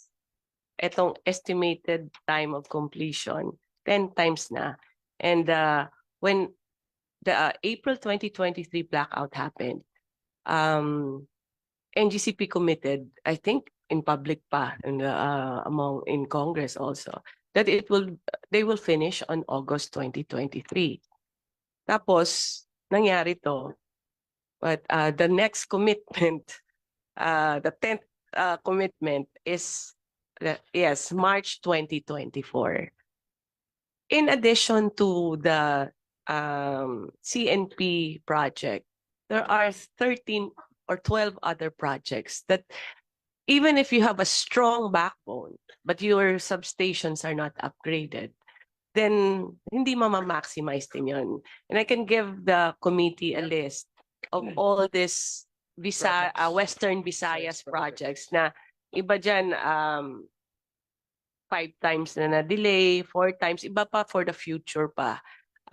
But there are basic 12 or 13 projects that I think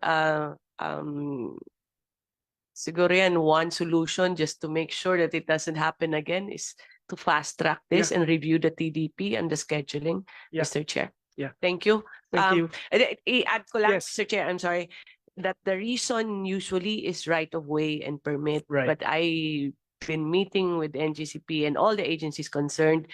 By December na last year pa lang, our last meeting with our transmission committee, there is no permitting, no right of way issues anymore. It's a matter of NGCP completing the construction actually, sir. Okay. Thank you, Yusek Sharon. The committee will be waiting for that list of transmission projects that have been delayed and have not been completed yet. Continuing, we have Honorable Goriseta. Chair. Thank you, Mr. Chair. I would like to ask, this question is for NGCP. If you still stand with your commitment and as promised that the Cebu Negros Panay Phase 3 backbone matatapos by March. Kasi even the governor, kami lahat, no, in our interviews, sinasabi is 3 months from now. So 3 months is approximately fast approaching as what Yusek Sharon mentioned earlier. So do you still stand with your earlier pronouncement na matatapos by end of March? Yes, NGCP. Yes, Mr. Chair, we stand to that commitment, Your Honor. Thank you. Thank you for that. Also, my next question is for the SO. Yung sa SO, ilan ba kayo nagmaman sa Visayas na SO room? Ikaw lang mag-isa or tatlo? Mr. Chair, for the dispatchers, there are 3 in the control room. One is for the transmission, one is for generation, and the other one is the grid dispatch manager. Okay, thank you. Because baka meron dito language barrier within central office dito or sa inyo, no, with all due respect sa inyo, no. But anyway, nakita ko rin, no, as what Congressman Dagook and Congressman Defensor mentioned, with all due respect to Professor Del Mundo, no, that either we should revisit the grid code or baka hindi lang sinusunod, no, it's not being followed. And also I've noticed yung NGCP parang hindi rin recognize yung DOE, no, as their regulating body, no, in some way, and even ERC na hindi kayo nag-communicate, you don't work hand in hand, no, parang walang parang may ganon may missing lag, may missing malaking lag within you and sila, no. So sana maayos ito, no, because we cannot continue doing this pag walang answerable, no. So siguro yun lang, Mr. Chair. And lastly, yung sa sinabi ni GM Attorney Balsomo, siguro masama na natin yan. We are been paying yung ancillary services, malaking yung bayad natin for the Cebu Negros Panay Phase 3 plus yung recommendation, no. So siguro baka pwede natin yan kukunin kasi until now hindi pa na-deliver yung mga sinasabi nito na mga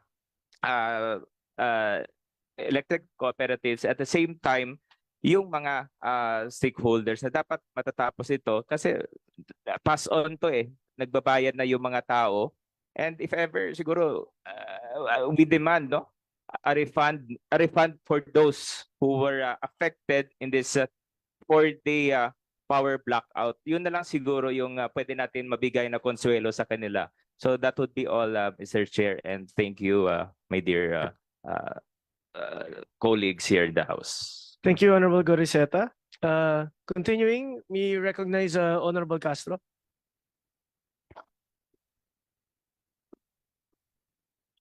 Thank you, Mr. Chair. Magandang hapon po sa ating lahat. So, i-follow up ko lang po yung question ni Rep. Manuel kanina about doon sa StatCom. So, the NGC submitted for approval sa ERC ng 2022 2022. So ano po ba yung time frame para ma-approve ito ng ERC? Kasi ayon sa DU, importante po ito, no, to prevent future na blackouts or whatever na mangyari. Yes, ERC. Thank you, Mr. Chair. Pina-check ko nga po nung narinig ko po yung statement po ng NGC. Pina-check ko po yung status. The filings were made in 2022 with other Visayas Voltage Improvement Project. It's under evaluation po, pero we'll bump this up, will accelerate the review. Lalo na po yung may isa dun sa mga filings na yon, naka 99% completion na naman sila. So mukhang umaandar na po yung isang project. So we'll fast track po the review para po mailabas na po yung approval. Yes, ay kasi Mr. Chair, parang natatagalan po kasi ako doon sa 2025 na target na completion. Kasi kung nire-reason nila kayo, tinuturo kayo dahil kayo po hindi rin kayo hindi nyo rin na-fast track. Tingin ko yung pag-approve. So baka pwede nating maiusog yung target nila na 2025 first quarter. So ano po pa, Mr. Chair, yung time frame ng ERC to approve that? Yes, ERC. Thank you, Mr. Chair. Yung pong cases na nabanggit ko, the team just committed now na matatapos po yung evaluation within the month. So pwede po namin isalang for approval by next month. Pero ang gusto ko lang pong i-highlight, even the completion period po kasi or the construction period, it's really based on NGCP's time frame. So in their application po, ang nilagay na po talaga nila dun sa time frame ay more than 2 years na construction period. So baka hindi ko lang po alam kung kaya po ng NGCP from the time we issue the approval na agahan pa po yung time frame. Thank you, ERC. So ano pong masasabi ng ng NGCP? Can you make it earlier? Baka pwedeng end ng 2024 or earlier than that? Kung halimbawa matatapos within the year yung sinasabing pag-approve. So can you yung target ninyo, pwede nyo bang gawing earlier? Yes, Attorney Octube. Yeah, Mr. Chair. Thank you for the question, Congresswoman Castro. Yes, we will revisit our timeline.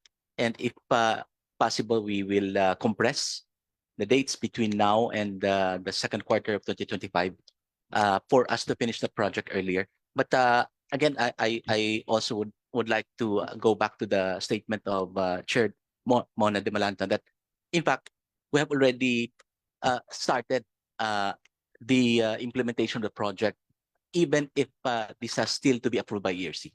So with that, that would already strongly indicate our eagerness to finish the project ahead of time.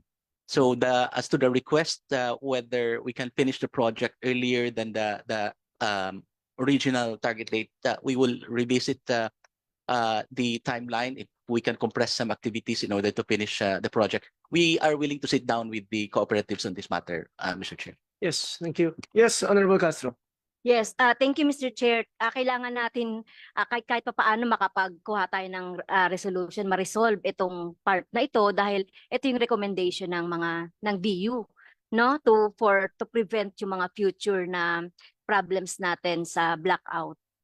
Kaya next, kasi po dito sa Luzon, particular sa Metro Manila, Mr. Chair, pag nagkakaroon ng generation deficiency, nagkakaroon ng ALD at saka yung MLD para masalba yung grid at hindi mag-total blackout. Pero bakit po kaya sa Iloilo at Panay hindi ito nagawa ng ng NGCP? Kasi kung nagagawa dito sa Metro Manila, hindi po total. Kapag manual po, di ba, nagkakaroon ng rotational brownout. Pag automatic, ito system system naka-embed na yon sa system o programmed na kumbaga. So automatic muna bago manual. So bakit hindi po yun nagagawa? Kasi natatakot po ako, Mr. Chair, baka pag nangyari ang katulad na nangyari sa Panay dito sa Metro Manila ay talagang grabe, talagang disaster ang mangyayari. Kaya kailangan natin tanungin, bakit nagagawa ito sa Metro Manila at hindi nyo nagawa doon sa Panay Island? Yes, NGCP. Yes, Mr. Chair. Nung 12:06 po, nung nawala po yung PEDC Unit 1, bumaba po yung generation pero po nakakonect po yung Panay sa Negros and kahit po yung Luzon nagbigay din po sa Visayas via the HPDC link. So kaya po yung system during that time, yung tinatawag namin operating margin, yun po yung sobra sa supply kumpara sa demand, nasa acceptable level pa rin po, kaya po normal. So yun po yung reason bakit po kami hindi nag-implement ng MLD or manual load dropping or yung rotational brownout po ang impact po na. Mr. Chair, di ba nangyari na yan nung last time? Di ba? Hindi lang naman ito ngayon nangyari January eh. So ano ba yung pagkakaiba nung last time na nangyari yung brownout doon sa lugar as compared do sa January na blackout? So ganun din po ba yung ginawa ninyo? Kasi alam ko parang nagkaroon din kayo ng MLD noon. Nung ano po, yung last time po, bale, after po ng pagkalas ng isang planta, so cascading na po, ibig sabihin po, maramihan na po agad yung pumalas na planta. Yung ngayon po, yung pagkakaiba, nung 12:06, isang planta pa lang po yung nagka-unplanned shutdown, yung PEDC Unit 1, and normal pa rin po yun until 14:19 or 2:19 PM po, kung saan doon na po yung maraming planta. Actually po, lahat po ng online na planta sa Panay nawala.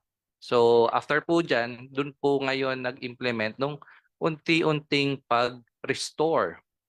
So dun po na-experience nung nire-restore na po yung system kasi pati po yung mga loads nawala din po.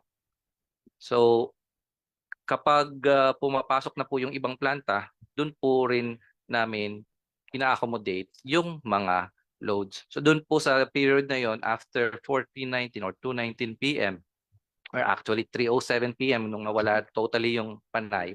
After po noon, nung nag-restore, doon po na-experience yung limited na accommodation ng mga loads.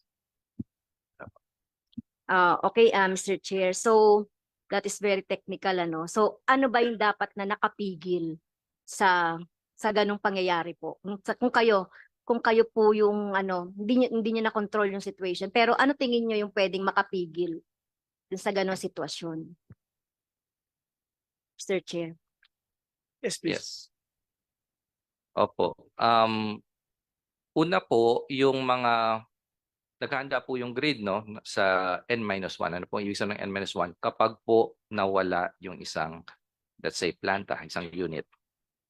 Yung nangyari po ng 2:19 PM, hindi lang po isang planta yung nawala. Marami po. So, lahat po in fact na online sa Panay. So, ang tanong po, paano po kaya makakasurvive ang system? Mr. Chair, sabi niya Mr. Chair, maraming planta ang nawala. So bakit maraming planta ang nawala? So anong naging reason po? Ma'am, ang sinasabi lang, Honorable Castro, I think NGCP is just saying that nung nawala yung first plant, yung PDEC 1, that was yung nag-trigger na sa inyo ng N-1, is that correct? Oo. Na condition. And then, the way I'm seeing the situation, within 2 hours, the reason why NGCP was not moving was because based on what they presented, it was still in a normal state. And that's the reason why I guess NGCP didn't do anything. And all of a sudden, bumigay ang PCPC, which was hiningan ng NGCP na iangat yung MVAR nila para ma-regulate yung voltage at frequency so that hindi masyado magulo yung grid. So, since bumagsak yung PCPC na nag-regulate ng voltage at frequency, sunod-sunod na yung trippings. Hindi na kinayanan ng ibang plan. That's how I understood what NGCP was explaining a while. Mr. Chair. Yes. It's just that technically normal there's a definition in the grid code. Yeah. And I hope that we can base it there because if it is normal, then you don't do anything. But is it normal technically under the grid code, which is the Bible of all these operators? Exactly. And the experts here are here. No, exactly. I'm not. That's what I was going to ask during my time Mr. of Chair. questioning. Yes, Mr. Yes, Chair. Honorable Kasi, Castro, please continue. so yun na nga po, tinatanong ko kanina, bumigay yung mga planta, and then kampante po ang NGCP na walang mangyayari. Pero normal din po ba na normal na isipin na walang mangyayari kung ganon? Kasi kung ano po ba yung definition natin ng sinasabi natin na normal? So kung sinasabi natin na malaki pa rin ang mataas pa rin na supply as regard dun sa demand. So ano ba yung margin na dapat kabahan tayo kahit na normal yung situation? Mr. Chair. Yes, Mr. Chair. Doon po sa kaninang ini-explain ko pong operating margin, meron pong prescribed levels doon para po masabing normal ang grid. So, yung level po ng regulating reserve, that's 4% of the demand. And then yung CR, yung contingency reserve po, yan po ay dapat sapat to arrest yung equal po yun sa pinakamalaking unit during that time. Tapos po, meron pa rin pong dispatchable reserve, equal din po yun sa pangalawang pinakamalaking generating unit online during that time.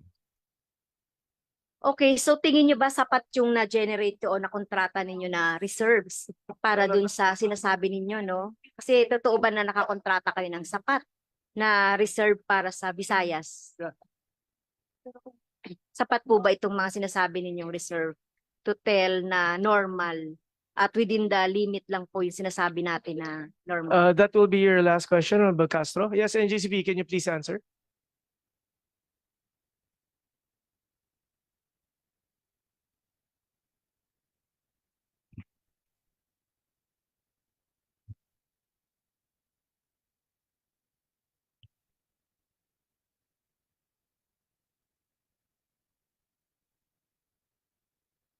Yes, NGCP.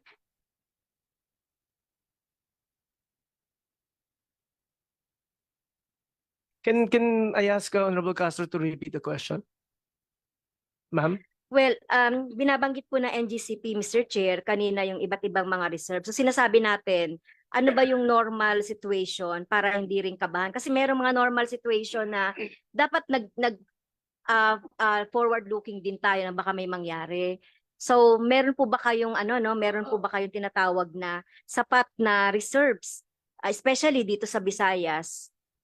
Kaugnay nung nyo po, no? Sinasabi niyo mga reserves kanina. So in other words, ang tinatanong ni Honorable Castro is whether your ancillary reserves is enough to be able to handle the grid in cases of situation na nangyari dito sa Panay. Yes, NGCP. Yes, opo. Yung levels po kasi no nung pinabid ng CSP, yun po ay per interval, yun po ay per hour. So may mga schedules po siya, bago po siya per hour. Maybe we can just submit that information kasi wala pong isang figure kung titignan po natin in percent. Or let's say for one day, that's about 24 data in percent availability of yung RR, CR, and DR. The question is, sapat ba yung ancillary service natin to handle situations na nangyari sa Panay Island? I guess hindi sapat po, ma'am. Mainly because it happened already, the trippings. So Yun lang tingin ko, naman Mr. yun eh. Chair, kahit ibigay niya sa akin yung data, hindi sapat yung reserve. Kasi nag-cause siya ng brownout eh. 'Di ba? Logically, hindi sapat yung reserve niyo. Kahit na sinasabi niyo normal based doon sa mga inassign ninyo na normal percentage, hindi pa rin sapat. So yun po, Mr. Chair. So dapat may gawin doon ang NGCP. Okay, thank you, Honorable Castro. I For second round? Ayan. Yes. Can I recognize ERC, Chair De Malanta? Yes, Mr. Chair, we just want to correct, and since this is off record, that there are required levels in megawatts for the services. So NGCP, but it's correct that he said when they conducted their CSP, they did it on a per hour interval. But it's wrong to say that there are no required levels for each type of reserve. Ma'am, sorry, who determines the levels? ERC po. ERC. And have they complied with the levels that they need to contract out for ancillary service? Based on our records, there are not enough contracted reserves. Can I throw it to NGCP? How come your contracted ancillary service are not enough? If I may, Mr. Yes, Chair. Attorney Yaktub. That is correct. We were already required to conduct the competitive selection process for our procurement of ancillary services. Prior to the instruction to conduct the competitive selection process for the procurement of ancillary services, this used to be through direct contracting. Meaning we invite by a publication in newspapers as to all generators who would like to provide ancillary services, and then we negotiate, and then we file it with the ERC for approval. The reason is that we are required, that is correct, under the grid code to procure a certain level depending on the type of the ancillary services. Now, in 2022, if I'm not mistaken, we were already required to discontinue the contracting of ancillary services through direct contracting. That was the instruction of the DOE under a department order issued, if I'm not mistaken, or circular. And so we 2022. 21, sorry. Sorry, when were you stopped doing the direct contracting of your ancillary service? What year? if I'm not mistaken, the issuance of the DOE was 2019. 2019. Is that correct, DOE? December 2019.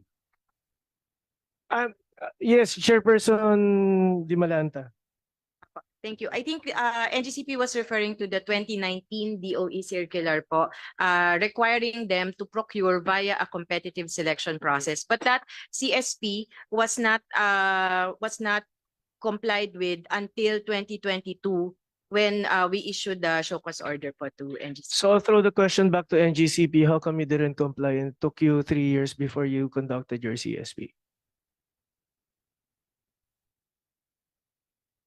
I may not have the necessary answer to bring this back to the commission, the committee, but we would like to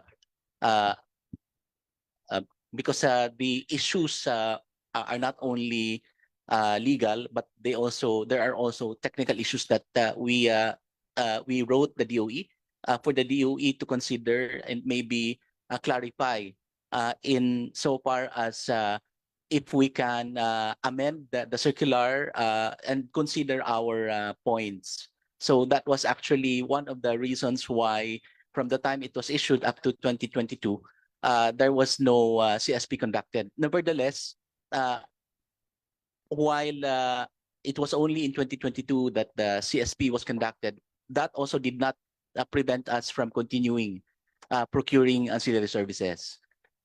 So, Mr. Chair, they question kasi the authority of DOE to regulate NGCP. They said we don't have any authority at that time. So that's why it took a long time. Okay. Okay. So we have letters, exchanges to prove that, sir. So simpleng sagot, they did not recognize the power of DOE or the authority. Okay, thank you. Let's continue. I think Mr. Chair, yes. Just a few more points. Yes.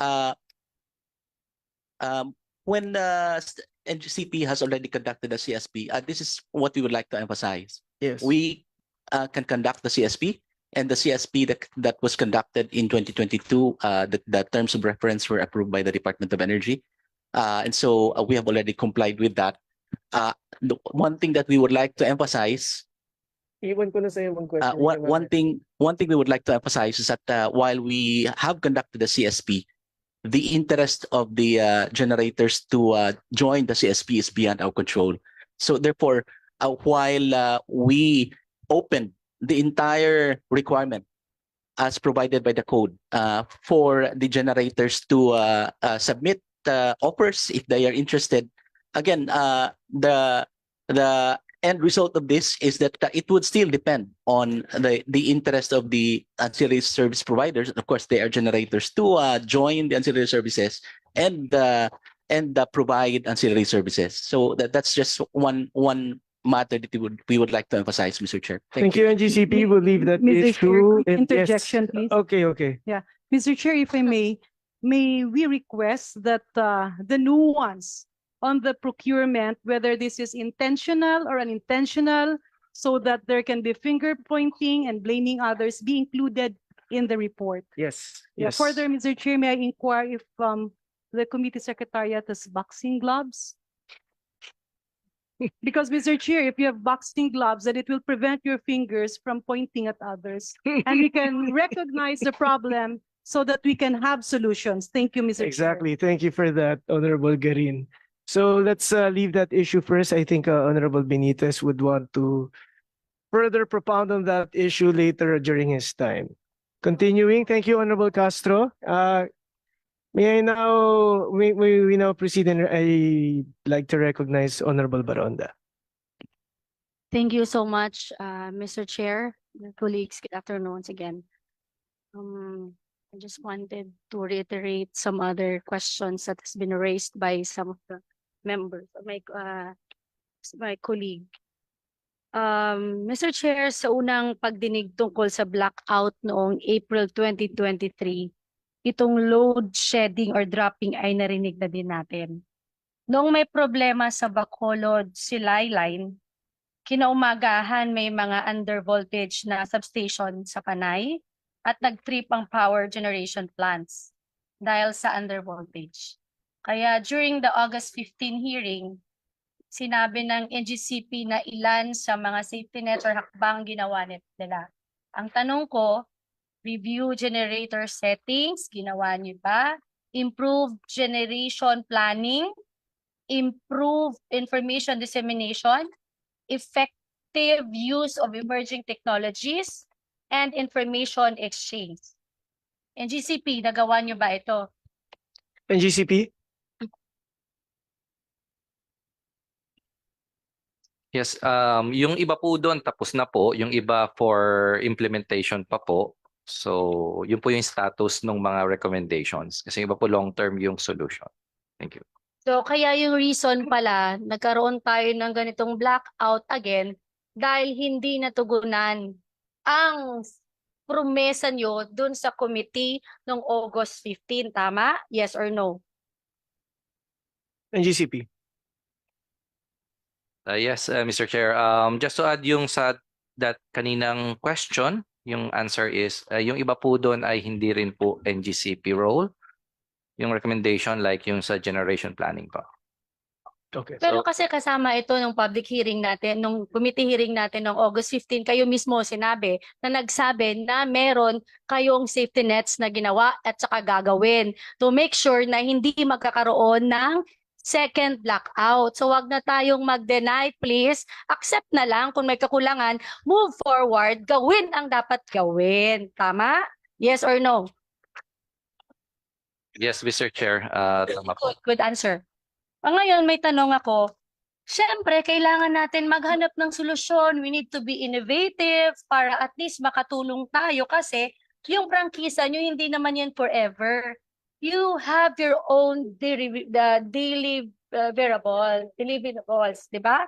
So, ang tanong ko, meron ba kayong power shutdown agreement or voluntary shutdown agreement na kung may mangyayari na ganito na mag-overload tayo na alam nyo kulang yung supply ng kuryente, meron ba tayong ganyan? Pwede ko matanong ito kay Moore or... Yes, Mr. Castro of Moore. Sorry, ma'am, I wasn't able to answer the question. Siyempre nagkaroon tayo ng problema at saka nakikita nyo naman yan. Then si Moore kasi alam ko nung August 15 na hearing, na-preempt na nila na magkaroon tayo ng problema sa supply ng kuryente. And sinabi mismo ni Mr. Parcon yan. So na-recall ko lang today, just now, na kung meron ba tayong power shutdown agreement or voluntary load curtailment contract. Kunyari sa mga malls, sa mga malaking pabrika, kasi kung magkakaroon tayo, kung meron tayong ganito, sila mismo, they can help us by saying, okay, pwede kaming mag-shutdown ng 1 oras. So malaking load ang mawawala. So makakatulong ito sa local consumers na para at least ma-deload yung mga kailangan Kung mabawasan Yes, yung ma'am. load. I'm not an engineer in this aspect, but in layman's term lang, pag intindi ko lang, pwedeng gawin to. So kung wala tayong ganyan, baka it's about time na gumawa tayo na ganitong measures para at least locally we can also secure na magkakaroon ng stable na kuryente during the peak hours na kailangan natin. Yes, ma'am. Mr. Chair, in the case of more power, although we don't have written agreement with the different big loads, no, but we actually, and I could really say that our relationship with them is good in the sense that if we ask them to curtail and bring down their load, they actually would do that. No, and well, there's let's say one mall that's actually connected to one feeder, and even at the feeder level, we actually reduce, no, if need be, and they cooperate even without a written agreement, Mr. Chair. Okay, Thank you. so even without written agreement, okay, they will cooperate. What if hindi ayaw nilang mag-cooperate? So I believe that the ERC has also this mandate as regulatory body.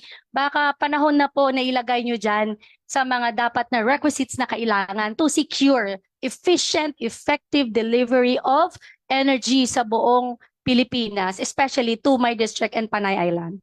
Next question, Mr. Chair. Sa kasamang palad na ibalik lang ang kuryente ng 5 araw, after 5, no, in 5, di ba? So matapos ng halos 4 na araw, bakit umabot sa ganito katagal?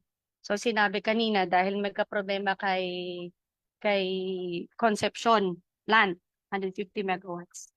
So ang next ko na tanong, do you think that the power outage incident of April 23 and January 2024 would have happened had you maintained or operated the system in accordance with industry standards?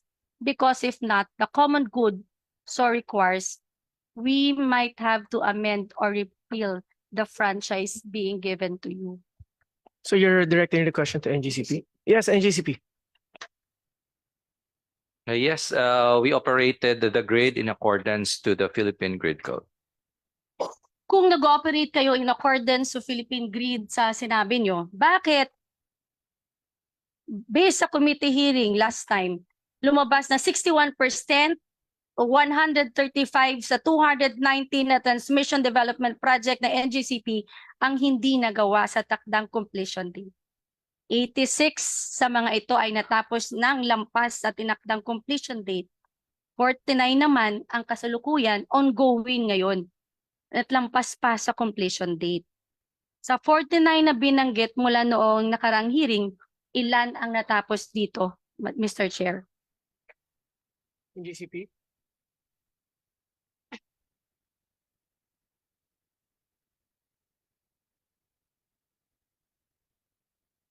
Mr. Chair, for the details, Mr. Chair, for the completed projects, we will submit the information. Mr. Chair, I would like to have that detailed report by this week, Mr. Chair. Okay. So next question na pag-usapan din dito last hearing, yung Luzon, Visayas Grid na interconnection project via Mindoro para may additional source of energy tayo sa Visayas. And ayon sa ERC, the Batangas-Mindoro interconnection project was initially filed by NGCP with ERC in 2011. This was withdrawn in 2021 and subsequently refiled in the same year. It was approved on 23rd of February 2023 based on the transmission project status report as of June 30, 2023, which was submitted by NGCP on last August 15 nung hearing natin. The expected time of completion of BMIP is on June 2027. Currently, this project is at its tendering stage, where proponents are preparing the bid documents. Ano na ang status nito? 3 taon na. Is this NGCP again? Simulan Yes, pa yung NGCP. project na ito. Mr. Chair, may I clarify you're referring to the Batangas-Mindoro interconnection project? Yeah. Your Honor, we are in the pre-construction stage for this project. The hydrographic survey has been completed. We identified the route, the location for the substations, and we also have ongoing LGU engagement for this project, Your Honor. Ang tanong natin, sa tingin niyo ba yung Cebu Negros Panay substation yung makakatulong to so that magkakaroon tayo ng enough supply na kuryente? Kasi sa tingin ko, isang cable lang din to, isang cable lang din, so magkakaroon din ng problema. So hindi vulnerable din yung supply ng kuryente. Sorry, so Mr. Moroza, I think one of the things that Honorable Baronda is asking, when are you completing the Batangas-Mindoro submarine line? And then I think she's trying to ponder on, after that connection, then the connection from Mindoro to Panay Island. Yes. So I think that's what she wants to find out. Yes, Your Honor. In our transmission development plan, there's a project to loop or to connect Panay Island to Mindoro. And Your Honor, this will be implemented stage by stage. We are enhancing the grid in the Visayas side through the completion of Cebu Negros Panay 230 kV backbone. And we would like to add that this backbone, we have double circuit 230 kV between Cebu and Negros. Yun po yung project na ongoing. At in addition po yun sa dalawang circuit na existing. So magiging total of 4 circuits po yung link between Cebu and Negros. While between Negros and Panay naman po, double circuit din yung 230 kV at meron pang isang single circuit 138 kV. So ito po ang magpo-provide ng reliable transmission for Panay. And doon naman po tayo sa Batangas side. Sorry, kailan ang completion nun, yung CNP? Yun po yung binanggit namin kanina na March 2024, Your Honor.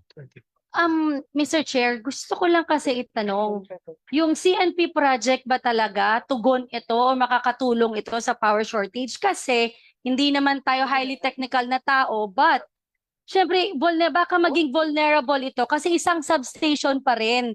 So hindi pa rin magkakaroon ng enough na kuryente, tama, di ba? So unlike kung yung Panay Mindoro grid, may alternative connection tayo from the national grid. Yun ang tanong ko, kung matapos man itong Cebu Negros Panay, hindi pa rin ito solusyon. So please answer us, yes or no?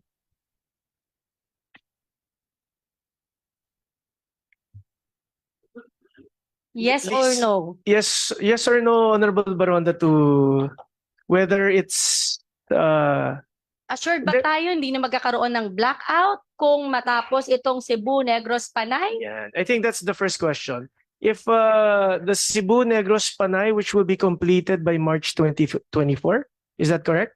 Yes, Your Honor. And would that already, we can say, stabilize the whole Panay Island, and we can't see any incidents like this happening? Would that we would want to get NGCPs? Your Honor, for transmission, it will provide a significant improvement, but there are power interruptions that are not all related to transmission. So meaning the answer is no. Mr. Chair, the answer is no. Second, balik natin, kailan matapos ang Mindoro-Batangas grid? Kailan? Anong commitment nyo? Kailan? Kasi pag hindi, kami dito ng mga congressmen, especially